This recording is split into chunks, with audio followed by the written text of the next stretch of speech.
ආයිබෝවන් දුවේ පුතේ තෙරුවන් සරණයි සියලු දෙනාටම අද දින මේ වීඩියෝ එකෙන් අපි කතා කරන්නේ 11 ශ්‍රේණියේ දුවල පුතාලට කලින් අපි කතා කරගෙන ආවා පුතේ ප්‍රස්තාර කියන පාඩමේ කොටස් කිහිපයක් සාකච්ඡා කරගෙන ආවා.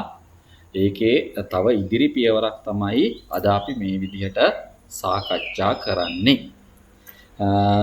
මම දුවල පුතාලට අවසාන වීඩියෝ එකේදී ලබා දුන්නා අභ්‍යාසයක් ගෙදරදී හදලා තියන්නේ කියලා අවසාන වීඩියෝ එකේ. එහෙනම් අපි ඒකේ කරුණු ටික සාකච්ඡා කරලා ඉදිරියට එහෙනම් කරගෙන යමු.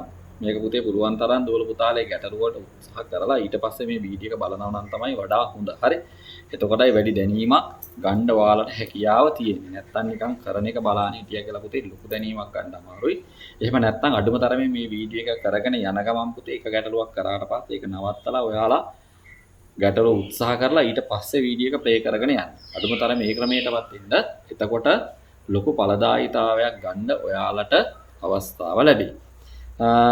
ඒ විදිහට එහෙනම් සිද්ධ වෙන්නේ මේ සාකච්ඡා කරන ටියුටෝරියල් එක මම මේ රෙකෝඩින් එක දාන අවුරුද්දේ දුවල පුතාලා නම් ඒ සිලබස් එකේ නම් රෙකෝඩින් එක දාන අවුරුද්දේ සිලබස් එකේ නම් දුවේ පුතේ මේ 12 වෙනි පාඩම ගැන කතා කරන්නේ 12 වෙනි පාඩමේ 40 වෙනි පිටුවේ තියෙන පොතේ පුනරීක්ෂණ අභ්‍යාසයක් ප්‍රධාන වශයෙන් මේ පරාවල පිළිබඳව පුනරීක්ෂණ අභ්‍යාසයක් ඒක ගැන කතා කරන්නේ බැරි වෙලා හරි පුතේ මේ විෂය නිර්දේශයේ නොවන දුවල පුතාලට ඉදිරි වෙන විෂය නිර්දේශයකට වුණොත් එයාලට ඒක ලබා ගන්න ක්‍රමවේදීකුත් තියෙනවා මම කලින් වීඩියෝස් වලත් කියලා දෙනවා දැන් කෙටියෙන් මතක් කරන්න මෙච්චරයි කරන්න තියෙන්නේ ඔයාලා පුතේ ෆෝන් එකකින් වගේ නම් යන්නේ මෙන්න මේ වගේ ෆෝන් එකේ තියෙනවා මේ වීඩියෝ එකේ නම ගාව තියෙනවා මෙන්න මෙහෙම ඊතලයක්. මෙන්න මේ ඊතලයේ ක්ලික් කරාට පස්සේ දුවල පුතාලට යන්න පුළුවන් ඩිස්ක්‍රිප්ෂන් එකට. මේ ඩිස්ක්‍රිප්ෂන් එකේ මම දාලා තියෙනවා link of the exercises කියලා දාලා ඇති. ඒක ක්ලික් කරලා දුවල පුතාලට මේ පේපර් එක soft copy එකක් ගන්න පුළුවන්. ඒක download කරලා හරි print එකක් එහෙම වුණත් ලබා ගන්න හැකියාව තියෙනවා. ඔය විදිහටයි එහෙනම් ඒක ලබා ගන්න. හරි. ඒ වගේම දුවල පුතාලා ලැප්ටොප් එකකින් නම් බැරි වෙලා යන්නේ ලැප්ටොප් එකේ දුවල පුතාලා බලන්න පුළුවන් මෙහෙම වීඩියෝ එකට යටින් දෙන channel එකේ නම channel එකට ඒ නමට යටින් තියෙන පුතේ show more කියලා ගහලා තියෙනවා show more කියලා දාලා තියෙනවා තවදුරටත් කියන කරුණු පිළිබඳව ඒක පල්ලෙහාට ඒක ක්ලික් කරලා බැලුවොත් එතන දුවල පුතාලා description එක බලා ගන්න පුළුවන් ඒ description එකේ මම දාලා තියෙනවා මේ ගැටලුවට අදාළ link එක මොකක්ද කියලා හරි ඒක එහෙනම් මතක තියාගන්න ඔය විදිහටයි ඒක සිද්ධ වෙන්නේ. හරි. එහෙනම් අපි කතා කරගෙන යන් මොකද්ද වෙන්නේ කියලා. මේ අභ්‍යාස මාලාවේදී පුතේ මේක තේරුම් ගන්න පුතේ විෂය නිර්දේශය මොකක් වුණත් මම අර හැමදාම කියන වගේ පුතේ මේ ගණිත ගැටලු කියනවල ගණිතයේ මිනිස්සු හොයාගත්ත දෙයක් නිසා දුවේ පුතේ මේකේ ස්වභාවය තමයි සිලබස් මාරු වෙනවා අපි අවුරුදු ගණනාවක් තිස්සේ දැකලා තියෙන දේ තමයි වෙන්නේ මොකද්ද? ඔයගේ පුතේ සිද්ධාන්ත අලුත් වීමක් ගොඩක් කලාවට සිද්ධ වෙන්නේ නැහැ. තියන්නේ පාඩමේ තියෙන තැන මාරු වෙනවා සහ දෙන ගැටලු වල ඉලක්කම් වෙනස් වෙනවා. උත්තරයි සාමාන්‍යයෙන් වෙන්නේ. ඒ නිසා ඔයාලා මොන විෂය නිර්දේශය වුණත් වරතු දෙන්න පුළුවන් විදිහට තමයි මම මේ වීඩියෝස් නිර්මාණය කරලා තියෙන්නේ. හරි. එහෙනම් අපි කතා කරමු බලන්න පුනරීක්ෂණ අභ්‍යාසයේ ගැටලු ටික කොහොමද වෙන්නේ කියලා. එහෙනම් පුතේ y සමාන x වර්ගය ඍණ 5 මේ 10 වසරේ ඔයාලා අහලා තියෙන කරුණු පිළිබඳව තමයි මේ පුනරීක්ෂණය කරලා බලන්නේ. හරි. පළවෙනි එක y සමානයි x වර්ගය ඍණ 5. ශ්‍රිතයේ ප්‍රස්ථාරයේ ඇඳීම සඳහා ලබාගත් x සහ y අගය ඇතුළත් අසම්පූර්ණ වගුවක් පහත දැක්වේ කියලා අපිට මෙහෙම වගුවක් දීලා තියෙනවා. හරි. ඒක පොඩ්ඩක් මේ වගුවේ ටික ඕනනම් අපි මාක් කරගත්තොත් තව ටිකක් උඩින් ගන්නම් මේක y සමානයි x වර්ගය ඍණ 5. y සමානයි x වර්ගය ඍණ 5. හරි එහෙනම් මේ පුතේ මේ අගයන් ටික පොඩ්ඩක් දාගත්තොත්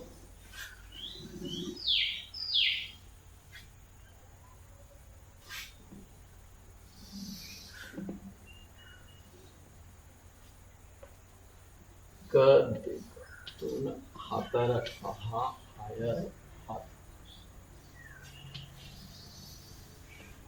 මේක x මේක y ඍණ 3 ඍණ 2 ඍණ 1 බිඳුව 1 2 හරි. මේකේ y කණ්ඩායමකත් එතකොට මේක 4 දීලා තියෙනවා නේද? මේක ඍණ 4 මෙතන ඍණ 5 මෙතන අගේ දාන්න ඕනේ ඍණ 1 ධන 4. හරි. ඉවල පුතාන මේ අගයන් දෙක හොයාගන්නද නේද? මොනවද එහෙනම් මේකේ අගයන් දෙකට එන්නේ? මේක අපිට ගණනය කරගන්න පුළුවන්. ඒකේ අගයන් දෙකට මොනවද එන්නේ කියලා. බලන්න පුතේ y සමාන x වර්ගය ඍණ 5නේ. y සමානයි x කියන්නේ පුතේ ඍණ 2. ඍණ 2 වර්ගය ඍණ 5. ඍණ 2 වර්ගය ඍණ 5. හරිද? එහෙනම් පුතේ ඍණ 2 වර්ගය කීයද? ඍණ 2 වර්ගය කියන්නේ ඍණ 2 ගුණ කිරීම ඍණ 2 නේද? ඍණ 2 ගුණ කිරීම ඍණ 2 කියන්නේ ධන 4යි. එහෙනම් පුතේ ධන 4 ඍණ 5 කියලා එන්නේ. ධන 4යි ඍණ 5යි කියන්නේ උත්තරේ කීයද? ධනාත්මක ආකල්ප 4යි ඍණාත්මක ආකල්ප 5යි. වැඩිපුර තියෙන්නේ ඍණ ඒවා. කොච්චරක් වැඩිද? 5න් 4ක් ගියොත් එකයි. එහෙනම් මේ පුතේ ඍණ එකක් තමයි එකට එන්නේ. හරි. එහෙනම් ඒ වගේම දුවේ පුතේ අපිට ගන්න පුළුවන් මෙතනත් අහලා තියෙනවා නේද? x සමානයි 1ටත් හොයාගන්න. y සමානයි x සමානයි 1 නම් පුතේ 1 වර්ගය ඍණ 5යි. දැන් ඔක මෙතනින් බලවත් ඕන නම් කෙලින්ම දාන්න පුළුවන්. කමක් නැහැ. හරි. එහෙමත් දාන්න නම් හැකියාව තියෙනවා. මේක එහෙනම් අපි මෙයා කරොත් කොහොමද එන්නේ? 1 වර්ගය 1යි 1 ඍණ 5 කියන එක දුවේ පුතේ. එහෙනම් ධනාත්මක ආකල්ප 1යි ඍණාත්මක ආකල්ප 5යි. වැඩිපුර තියෙන්නේ මොනවද? ඍණාත්මක ආකල්ප. කොච්චරක් වැඩිද? 5න් එකක් ගියොත් 4යි. එහෙනම් ඍණ 4. එහෙනම් දුවල පුතාට දාන්න පුළුවන් මේකේ මෙතෙන්ට එහෙනම් ඇවිල්ලා ඍණ 1යි. මෙන්න මෙතෙන්ට ඇවිල්ලා ඍණ 4ක් තමයි ඉන්නේ. ඍණ 1 සහ ඍණ 4 කියන එක තමයි. සමහත් පුතේ මේකේ ඔයාලට පේන ඇති පුතේ මෙන්න මෙයා තමයි අර තියෙන දත්තය අනුව ඔයාලා කලින් 10 වසරේ අහලා තියෙනවා මේ හැරුම් ලක්ෂයේ කණ්ඩාංකනේ. ඒතර පුතේ මේ මෙතනත් ඍණ 4 මෙතනත් ඍණ 4 එන්නේ. මෙතන ඍණ 1 මෙතන ඍණ 1 ගාන්න අතන ධන 4 මෙතන ධන 4. එහෙම තමයි කොහොමත් සෙට් වෙන්න ඕනි. ඒ නිසා ඒ ඕන ක්‍රමයකට හොයාගන්න පුළුවන්. මම හිතනවා දුවල පුතාලා ඒවා හදාගන්න ඇති කියලා. ඔය විදිහටයි ගන්න. හරි. එහෙනම් ඊට පස්සේ බලමු මොකද වෙන්නේ කියලා. කියලා තියෙනවා පුතේ මේක සුදුසු පරිමාණයක් භාවිතා කර ඉහත සිතේ පස්තාරය අඳින්න කියලා ඊට පස්සේ කියලා තියෙනවා. සුදුසු පරිමාණයක් භාවිතා කර ඉහත සිතේ පස්තාරය අඳින්න කියලායි අපිට දීලා තියෙන්නේ. හරි. මම මෙහෙම වැඩක් කරන්නම් දී පුතේ.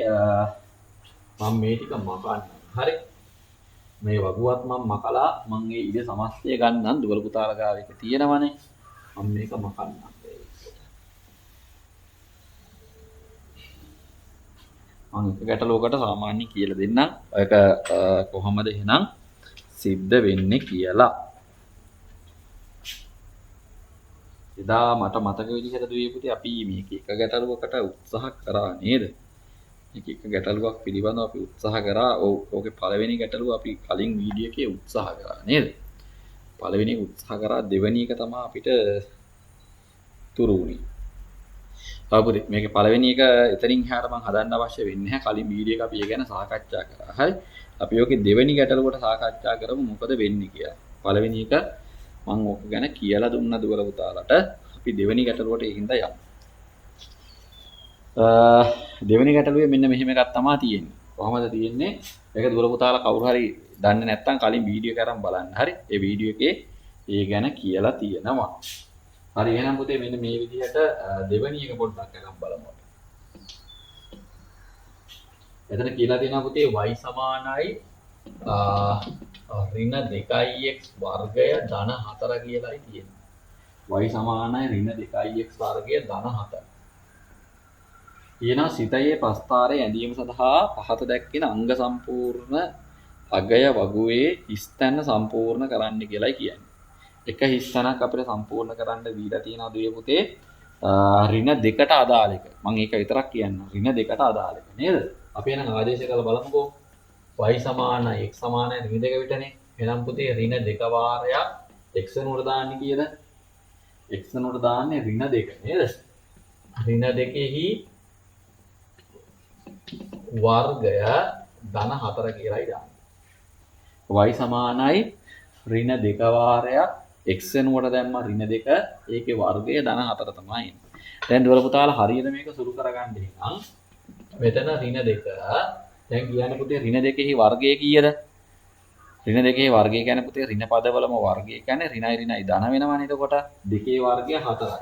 නම් පුතේ මෙතෙන් දෙන්නේ 4 ධන 4 කියලායි එහෙනම්. එතන ඍණ 2 ඒවා 4ක් කීයද? ඍණ 2 ඒවා 4ක් කීයද? ඍණ 8යි. ඍණ 2 ඒවා 4ක් කියන්නේ ඍණ 8යි. ඍණ 8යි ධන 4යි. දැන් මොකද කියන්නේ? ඍණාත්මක ආකල්ප 8යි ධනාත්මක ආකල්ප 4යි. වැඩිපුර තියෙන්නේ මොනවද? ඍණ ඒවා. කොච්චරක් වැඩිද? 8න් 4ක් ගියපුවාම 4යි නේද? එහෙනම් ඍණ 4 තමයි එතෙන් දෙන්නේ. ඒ ඛණ්ඩාංකයෙන් නම් අපිට දාන්න පුළුවන් ඍණ 4 තමයි ඒ ඛණ්ඩාංකයේ බවට එහෙනම් පත් වෙන. හරිනේ. ඍණ 2 වර්ගය ඇවිල්ලා 4යි. එතන ඇවිල්ලා ඍණ 8යි ධන 4යි කියන්නේ ඍණ 4 තමයි. ඊට පස්සේ කියනවා දෙවියන් පුතේ සුදුසු පරිමාණයක් භාවිතා කර ශ්‍රිතයේ ප්‍රස්ථාරය අඳින්න කියලායි අපිට කියලා තියෙන්නේ නේද? ශ්‍රිතයේ ප්‍රස්ථාරය අඳින්න කියලායි කියන්නේ. මම දල වශයෙන් එකක් අඳින්නම්. මොකද මේ ප්‍රස්ථාරය මේකේ හරියටම බෝඩ් එකේ ගන්න අමාරු නිසා දුවල පුතාලා හොඳට ප්‍රස්ථාර කොලයක මම අර එදා කිව්වා වගේ හැකියාව තියෙනවා නම් ප්‍රස්ථාර කොලයක අඳින්න. හරි ඔයාලා ගාව ප්‍රස්ථාර කොල තියෙනවා නම් එහෙම නැත්නම් ඉතින් කොටු රූල් පොතේ හරි කමන්නේ අඳින්න පුළුවන්.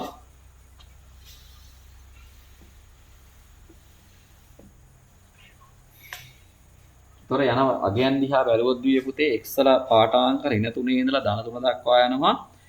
y වල පාඨාංක ඍණ 14ට යනවා නේද? ඍණ 14 මේ පැත්තෙන් පුතේ අඩුම තරමේ එනවා පුතේ ධන 4ට එනවා උඩ පැත්තේ. ඒතර ඍණ 14 කියන්නේ 18ක පරාසයක් එක යන්න ඕනේ. තේරුණානේ? අයි පුතේ අතන ඍණ 14ට y කණ්ඩාංකය ගිහිලා තිනවා. අනිත් පැත්තෙන් y කණ්ඩාංක උපරිම වශයෙන් ධන 4ට ගිහිලා තියෙනවා. පුතේ ඍණ 14යි ධන 4යි අතර පරතරය කියන්නේ 18ක පරතරය ලොකු පරතරයක් එක්ක තමයි එහෙනම් අඳින්න වෙලා තියෙන්නේ. අපි අරන් බලමු කොහොමද එහෙනම් මේක නිර්මාණය කරන්නේ කියලා.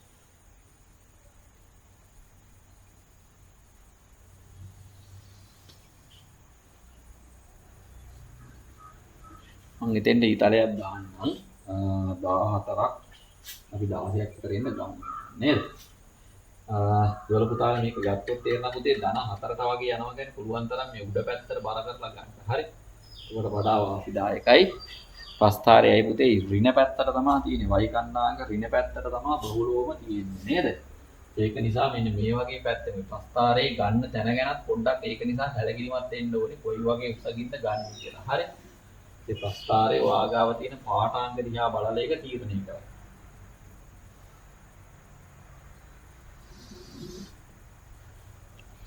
හරි. එහෙනම් පුතේ මේ පැත්තේ x කණ්ඩාංකය මේ පැත්තේ y කණ්ඩාංකය.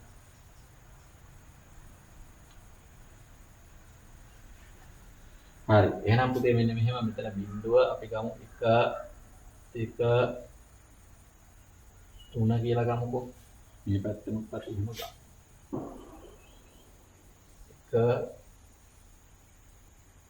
1 පුතේ ඒක සමාන පරතර දීලා ගන්න එහෙනම් එහෙනම් මෙතන කියලා එන්න පුතේ 1යි 2යි 3යි. කැමති නම් ඔය 4කුත් දාගමු. මේ පැත්තේ දුර පුතාලට එහෙනම් දාන්න පුළුවන් ඍණ 1 ඍණ 2 ඍණ 3. මේ තමයි දිගින් එකට. දැන් ඍණ 14ට සම්බන්ධ වෙන්න අර පැත්තත් සෙට් වෙන්න අඳින්න ඕනේ නේද? මේ පැත්තට 14ක්. බල වශයෙන් 16කට එන්න වගේ ගන්න එක. ඔයාලගේ පුතේ ඔයාලට ගන්න ලේසි ඔයාලගේ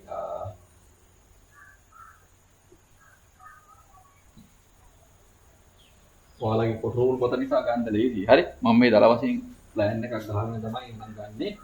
එහෙම ගත්තොත් පුතේ මෙන්න මෙතෙන් දෙනකන් මම ඕනනම් දාන්නම් පුතේ මම දෙකෙන් දෙකට දාන්න. දෙකෙන් දෙකට දාන්න. රයිට්.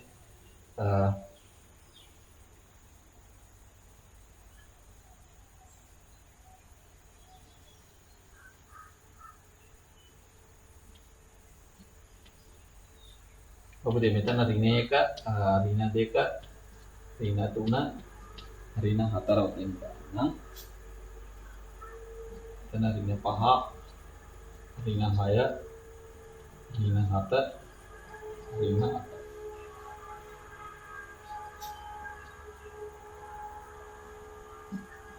9 ඍණ 10 ඍණ 11 ඍණ 12. ඍණ 12. ඊට පස්සේ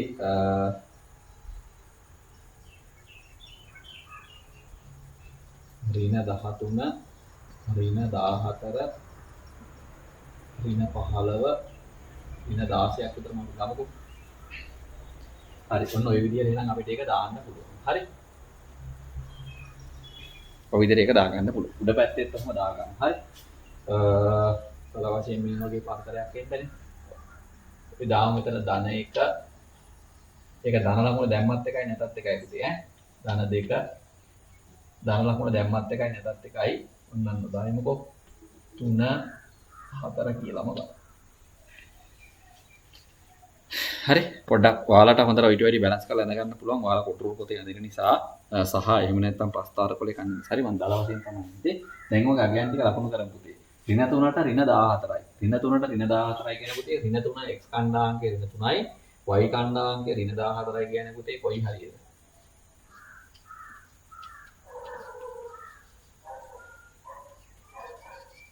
ඔව් දල වශයෙන් මෙන්න මේ හරිය වගේ තමයි මෙතනට රිනදා. ආව. අපිට හරියටම පරිමාණතාවය නැත්තම් පොඩි පොඩි බලපෑම් දෙන පොතේ කැපෙන ලක්ෂවලදී හරි. මේකේ මේ මට ඒක මෙතන හරියටම ගන්න ක්‍රමයක් නැහැ. ඔයාලේම හරියටම ගන්න. ඊට පස්සේ දෙවෙනි අවස්ථාව ඍණ 2ට ඍණ 4යි. ඍණ 2ට පුතේ ඍණ 4යි. ඍණ 2 කියන්නේ මෙතනින් ඍණ 4 කියන්නේ මෙතන. ඔය විදිහට දල වශයෙන් දාන්න. ඊට පස්සේ මේ පුතේ ඍණ 1ට ධන 2යි. ඍණ 1ට ධන 2යි කියන්නේ මෙන්න මෙතන. ඊට පස්සේ ඍණ 1ට ධන 2යි. බිඳුවට ධන 4යි. නමුත් x කණ්ඩාංකයේ බිඳුවට ධන 4යි කියන්නේ මෙතන. ඊට පස්සේ ධන 1ට ධන 2යි. ධන 1ට ධන 2යි කියන්නේ මේ පුතේ නැවතත් මෙන්න මෙතන. ඊට පුතේ ධන 2ට ඍණ 4යි. ධන 2ට දුවේ පුතේ ඍණ 4යි කියන්නේ මෙන්න මෙතන. ධන 2ට ඍණ 4යි. ඊට පුතේ ධන 3ට ඍණ 14යි. නැවතත් ඍණ 14යි කියන්නේ එහෙනම් හරියට ගන්න.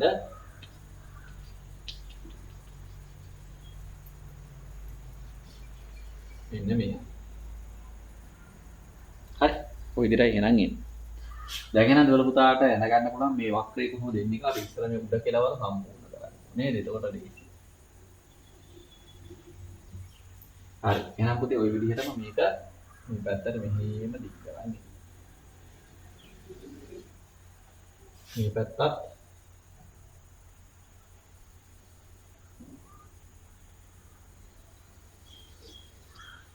දල වශයෙන් මෙන්න මේ විදිහේ ප්‍රස්තාරයක් තමයි එහෙනම් දුවල පුතාලට එන්න ඕනේ. දල වශයෙන්. හරි. මේකේ දුවල පුතාලන්න ප්‍රස්තාරේ මේ ඇඳපු තැන් එහෙම හරි වැදගත්. ඒකයි මම කිව්වේ පුළුවන් තරම් ප්‍රස්තාර කොලයක මඳින්න කියලා. එතකොට තමයි කැපිච්ච තැන් හරියටම බලා ගන්න පුළුවන්. හරි. එහෙනම් දෙවියන් පුතේ ඔන්න ප්‍රස්තාරය ඇඳා ඊටසේ යනවා ප්‍රස්තාරය ඇසුරින්. ශ්‍රිතයේ හැරොම් ලක්ෂයේ ඛණ්ඩාංක ලියා දක්වන්න. ශ්‍රිතේ හැරලා තියෙන්නේ කොහෙන්ද කියලා අහනවා. හැරලා තියෙන්නේ පුතේ මෙන්න මෙතනින්. හැරොම් ලක්ෂයේ ඛණ්ඩාංක මොනවද එහෙනම්? හැරොම් ලක්ෂයේ ඛණ්ඩාංක වෙන්නේ මොනවද?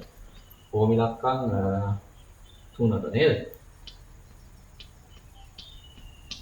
ශ්‍රිතයේ හැරොම් ලක්ෂයේ ඛණ්ඩාංක වෙන්නේ එහෙනම් පුතේ හැරලා තියෙන්නේ x ඛණ්ඩාංකයේ 0යි y ඛණ්ඩාංකයේ කීයද පුතේ? ධන 4යි නේද? එහෙනම් x ඛණ්ඩාංකයේ 0යි y ඛණ්ඩාංකයේ කීයද? ධන 4යි කියලා ඉන්නේ. දුර පුතාලට කාලේ මදි නම් මේ වීඩියෝ එක පෝස්ට් කරලා නවත්තලා ලියාගෙන ඊට පස්සේ ප්ලේ කරන් යන්න. හරි. පුළුවන් තරම් මේක කරලා තියෙන එක තමයි වඩා හොඳ. එතකොට ලේසි. එහෙනම් පුතේ x ඛණ්ඩාංකයේ 0යි y ඛණ්ඩාංකයේ ධන 4යි. නැත්තම් ධන දාන්න නැතුව 4 කියලා ලියුවත් කමක් නැහැ. හරි. ඊට පස්සේ පුතේ කියනවා ශ්‍රිතයගේ ශුන්‍ය වන x අගයන් ලබා ගන්න.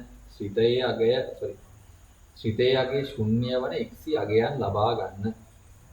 ශ්‍රිතයේ ශුන්‍ය වන x අගයන් ලබා ගන්න. නෝකට තමයි පුතේ පොඩි ප්‍රශ්නයක් මගේ කියනන් එනවා ඔයාලා කියවලා හරියටම ගන්න පුළුවන්. හරි. ශ්‍රිතයේ ශුන්‍යයක් වෙනවා කියන්නේ මොකද්ද පුතේ? ශ්‍රිතයේ ශුන්‍යයක් වෙනවා කියන්නේ මෙන්න මේ y අක්ෂයේ y අගයන් බිඳු වෙන අවස්ථාවේදී ශ්‍රිතයේ ශුන්‍ය වන x අගයන් ලබා ගන්න. දුර පුතාලට පේනවා මෙහි මේ ඍණාගයන්ගෙන් පටන් ගන්න නේද? ඍණාගයන්ගෙන් පටන් ගන්න මේක ටික ටික ගිහිල්ලා පුතේ බිඳුවට ඇවිල්ලානේ ධනාගයන් යන්නේ. එහෙනම් පුතේ මේ තියෙන්නේ y සමානයි බිඳුව රේඛාව. එහෙනම් සිතේයගේ ශුන්‍ය වෙනවා කියන්නේ y වලගේ බිඳුවක්. ඒකේ x කණ්ඩායම් කියන්නේ පුතේ මෙන්න මෙතනයි මෙතනයි තමයි එහෙනම් ගන්න.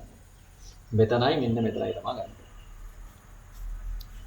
හැදෙරිද? සිතේයගේ ශුන්‍ය වෙන x කණ්ඩායම් කියන්නේ මෙතන සහ මෙතන තමයි දුවල පුතාලට එහෙනම් ගන්න අවශ්‍ය වෙන්නේ. හරි ඒක දුවල පුතාලා අරන් බලන්න මම දල වශයෙන් කියන්නම් පුතේ මේක මට ආපු විදිහට නම් දල වශයෙන් පුතේ 1.3ක් විතර තමයි මගේ කියන්නේ. දුවල පුතාලා හරියට බලන්න ඒක කීයකටද ඔයාලට එන්නේ කියලා. හරි. ඍණ 1.3යි මේ පැත්තේ ළඟින් යන ගානක් තමයි තියෙන්නේ. හරි. මට දල වශයෙන් මම කියන්න ඍණ 1.3ක් විතර දුවල පුතාලා ඒක බලලා දාන්න. x කණ්ඩායම යන ඍණ 1.3 හා ධන 1.3 තමයි ඔකේ ඇවිල්ලා. මගේ ප්‍රස්තාවය නම් ඔයාලගේ බලන්න පුතේ ඍණ 1.3ද 4ද ඒක පොඩ්ඩක් 1.2ද හරිම ගානේ දෙන්න දාන්න. ගන්න විදිය එහෙනම් මතක තියාගන්න පුතේ මොකද බිඳු වෙන අවස්ථාව කියන්නේ එහෙනම් සිතේයගේ බිඳු වෙන අවස්ථාව x කණ්ඩායම කියන්නේ y සමානයි බිඳුවේ රේඛාව x කණ්ඩායම කරන ඔය විදිහ. හරිද? එහෙනම් ඊට පස්සේ අපිට කියලා තියෙන රෝම ඉලක්කම් 5 සිතය ඍණව අඩුවන x යගේ ප්‍රාන්තරය ලියා දක්වන්න. ශ්‍රිතය ඍණව අඩුවන x යගේ ප්‍රාන්තරය මතක් කරොත් කොහොමද එන්නේ? ශ්‍රිතය ඍණව අඩුවන x යගේ ප්‍රාන්තරය. මොකක්ද ඒකේ ලක්ෂණය වෙන්න ඕනේ? ශ්‍රිතය ඍණ පැත්ත කියන්නේ පුතේ මේ තියෙන්නේ ඍණ පැත්ත මේ තියෙන්නේ ඍණ පැත්ත. ඍණව අඩුවන කියන්නේ ඔව් x කණ්ඩාංකයේ පුතේ මෙහි ඉඳලා මේ පැත්තට යන්න y කණ්ඩාංශය අඩු වෙන්න ඕනේ. දැන් නිකන් හිතුවොත් මේක මොකද වෙන්නේ? x කණ්ඩාංකයේ මෙහි ඉඳලා යද්දී පුතේ පළවෙනි අවස්ථාවේ ඍණ 14යි. ඊට පුතේ මේක ඍණ 2ට යනකොට ඍණ 4යි. වැඩි වෙලා අඩු වෙලා නෙවෙයි පුතේ වැඩි වෙලා. ඍණව වැඩි වෙනවා. ඊට පුතේ ඊගාව අවස්ථාවේ මොකද ටික ටික වැඩි වෙනවා. එහෙනම් මම කියන දේ x කණ්ඩායමේ මෙහෙට යන්න y කණ්ඩායම ඉස්සලා ඍණ 14 තිබ්බා.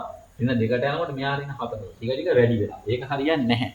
ඔහම කියලා දුවල පුතාල කරා මෙන්න මේ පැත්තට යනකොට මේ 2 කියන එකේදී මෙයාට තියෙන ඍණ 4ක්. හැබැයි පුතේ 3 කියන එකේදී යාට තියෙන ඍණ 14ක්. x කණ්ඩායමේ වැඩි වෙනකොට මේකෙදී ඍණ 4යි. තව ටිකක් මෙහාට යද්දී මෙයා ඍණ 14. ඔයාලට පේනවා අගයන් ඍණ මෙහෙට යන්න පුතේ මොකද වෙන්නේ? අඩුවීමක් තමයි වෙන්නේ. එහෙනම් ඍණව අඩුවන කියන්නේ මෙන්න මේ පරාසය තමයි එහෙනම් ගන්න. හරිද?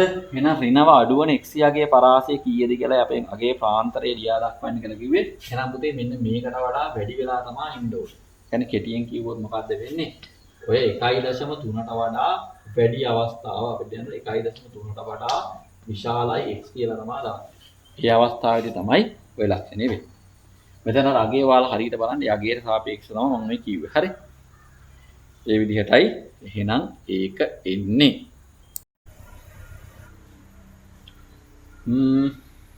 හරි. එහෙනම් ඊගාට මොකද්ද කියලා තියෙන්නේ? ශ්‍රිතය ඍණව අඩුවන x යගේ ප්‍රාන්තරය ලිව්වා එහෙනම් නේද? ඊට පස්සේ කියනවා පුතේ y විශාල හෝ සමානයි දෙකවන x යගේ ප්‍රාන්තරය සොයන්න. y විශාල හෝ සමානයි දෙකවන x යගේ ප්‍රාන්තරය සොයන්න. ඔන්න පුතේ ඊගාවට y කියන එක විශාල හෝ සමානයි දෙකවන x යගේ ප්‍රාන්තරය. කොහොමද පුතේ එහෙනම් ගන්නෙ? y විශාල හෝ සමානයි දෙකවන කියන්නේ එහෙනම් කොහොමද කරන්නේ? කලින් වල 10 වසරේ දහලා දිනවා. එහෙනම් පුතේ y වලගේ දෙක කියන රේඛාව අපි ගමු. y සමානයි දෙක කියන්නේ මෙන්න මේ රේඛාව.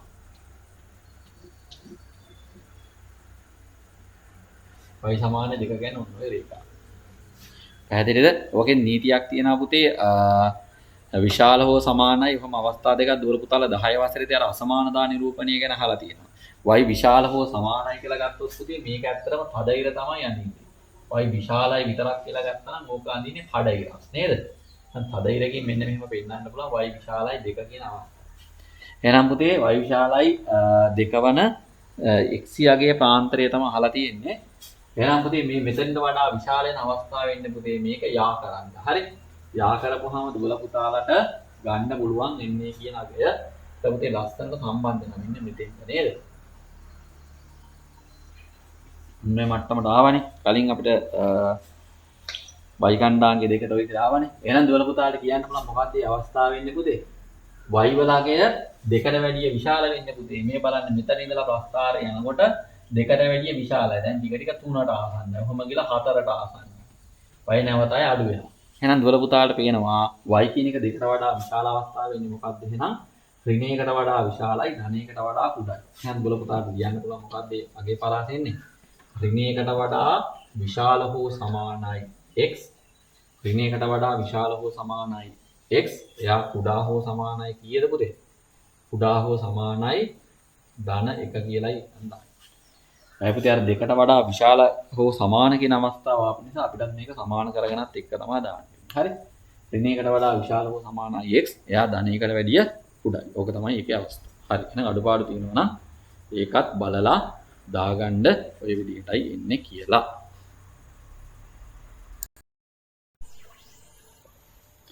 හරිනේ.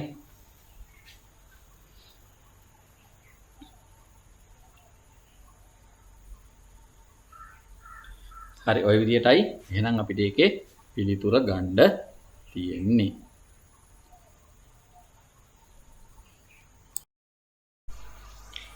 ඔව් ඊට පස්සේ දෙවියන්පති අපෙන් අහලා තියෙනවා මූල දෙකෙහි අගය දශම ස්ථාන එකකට නිමාණය කරන්න. මූල දෙකෙහි අගය ගන්න කියලා කියන්නේ පුතේ. කොහෙන්ද මූල දෙකක් සම්බන්ධ වෙන්නේ? ඔව් මූල දෙකක් සම්බන්ධ වෙන්නේ දෙවියන්පති ඔයාලට බලන්න පුළුවන්. මෙන්න මේ සමීකරණය ප්‍රසාරණය කරලා ගත්තොත් එයාගේ තියෙන්නේ පුතේ ඍණ 2x වර්ගය ධන 4 නේද සමීකරණය. ඍණ 2x වර්ගය ධන 4 තමයි සමීකරණය. දැන් දුවල පුතාලා දන්න දෙයක් තියෙනවා මේ සමීකරණයේ පුතේ මෙන්න මේ රේඛාව. මේ පුතේ y වල ඍණාගයන් බිඳුව ධනාගයන්නේ. එහෙනම් පුතේ මේ රේඛාවේ y වලගේ කීයද?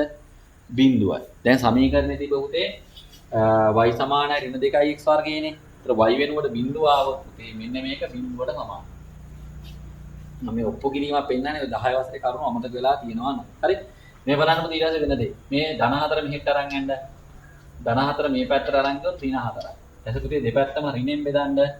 ඍණ දෙකෙන් එකවර බෙදලා දාන්න පුළුවන්. එතකොට x වර්ගය සමානයි පුතේ ඍණ 4 බෙදීම ඍණ 2. නම් x වර්ගය කියන එක දුර පුතා කියනවා.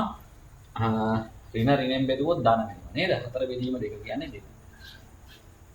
දැන් දුර පුතාලට පේනවද x ලාගේ කියන්නේ එහෙනම් මොකද්ද දෙය පුතේ? මූල දෙක තමයි. x ලාගේ කියන්නේ මූල දෙක තමයි. දැන් පුතේ මේ x කියන්නේ උක්ත කරන්න උනොත් අපි මෙහා පැත්තට වර්ගමූලෙන් දාන්නේ. එහෙනම් පුතේ මේ ප්‍රස්ථාරය y සමානයි බිඳුව. අයි පුතේ y සමානයි ඍණ 2x ධන 4 නේ තිබ්බේ. y වෙනුවට බිඳුව දැන්. y වෙනුවට බිඳුව දාන අවස්ථාවේදී ලැබෙන x ලාගේ මොකද්ද? x ලාගේ කීයගේද ඔය ඇත්තටම ලැබෙන්නේ? මූල දෙකේ අගය තමයි x ලැබෙන්නේ. පැහැදිලිද? මූල දෙකෙහි අගය තමයි එහෙනම් x ඛණ්ඩාංගයේ වශයෙන් ලැබෙන්නේ කියන එක එහෙනම් අපිට පැහැදිලි. ඒක තමයි එහෙනම් සිද්ධ වෙන්නේ කියලා. එහෙනම් දුවල පුතාලා තේරුම් ගන්න පුළුවන් මූල දෙකෙහි අගය වෙන්නේ කීයද කියලා එහෙනම් කියන්න පුළුවන් පුතේ මේ ප්‍රස්ථාරයේ කැපිලා තියෙන්නේ කීයදද? ප්‍රස්ථාරයේ කැපිලා තියෙන්නේ පුතේ 1.4ට විතර ආසන්න වනේ කැපිලා ඇත්තේ බලන්න කරන්. හරි 1.4 විතර තමයි කැපිලා ඇත්තේ. මම හිතන්නේ මේ 1.3 නෙවෙයි 1.4 විතර තමයි ඔයාලා කැපිලා ඇත්තේ. හරි එතන පුතේ මේක කැපුණාම අවසානයේ ඒක තමයි ඔයාලට පිළිතුරු වශයෙන් ගන්න වෙන්නේ. ඒ y සමානයි බිඳුව කියන්නේ මේ රේඛාව, ඒ රේඛාව කැපිලා තියෙන x ඛණ්ඩාංකය වෙන්නේ පුතේ මේ කැපිච්ච ලක්ෂය. ඒක දල වශයෙන් මම හිතන්නේ 1.4කට ආසන්න ගානක් එයි. ඒක තමයි උත්තරේ බවට පත් වෙන්නේ. හරි. දශම ස්ථාන නිමානය කරන්න ඒක ඔයාලට ඕන කියන්න පුළුවන්. මූල දෙක කියන එක ආසන්නයි තමයි 1.4ක් කියලා විතර කියලා තමයි. සාමාන්‍ය මූල දෙකගේ අපි අත්දැකීමෙන් දන්නවා 1.4යි 1.4ක් තමයි ඉන්නේ. ඒ නිසා 1.4ක් විතර තමයි පිළිතුර වශයෙන් ඇත්තේ. එහෙනම් ඒක පොඩ්ඩක් බලලා හදාගන්න ඕන තමයි. හරි. මම හිතනවා ඒක එහෙනම් ප්‍රශ්නයක් නැහැ කියලා. ඔය විදිහටයි අපි මේ ගැටලුව විසඳන්නේ.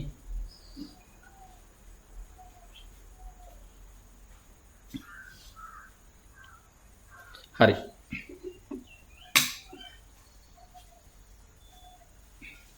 හරිනේ. එහෙනම් දෙවිපතේ ඇති ඒකට කාලය. එහෙනම් යන් ඊගාව කොටසට මොකද වෙන්නේ කියලා.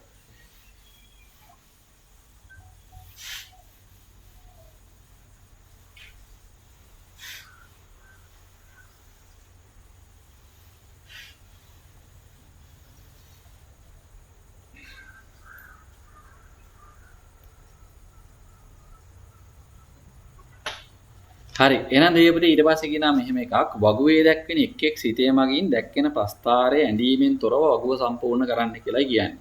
ප්‍රස්ථාරය ඇඳින්න නැතුව ඒ වගුව සම්පූර්ණ කරන්න කියලායි කියලා තියෙන්නේ. හරි. ඒක දුවල පුතාලා 10 දී අහලා තියෙන කතාවක් බලමු එහෙනම් මොකද වෙන්නේ කියලා. පළවෙනි අවස්ථාව බලමු. y සමානයි 2x වර්ගය. පළවෙනි කාරණා හැරුම් ලක්ෂයේ ස්වභාවය. හැරුම් ලක්ෂයේ ස්වභාවය. y සමානයි 2x වර්ගය කිව්වොත් පුතේ මම මෙහෙම කෙටියෙන් ඒක දාන්නම්. y සමානයි 2x වර්ගය කිව්වොත් අපෙන් අහන හැරුම් ලක්ෂයේ ස්වභාවය උපරිමයක්ද අවමයක්ද?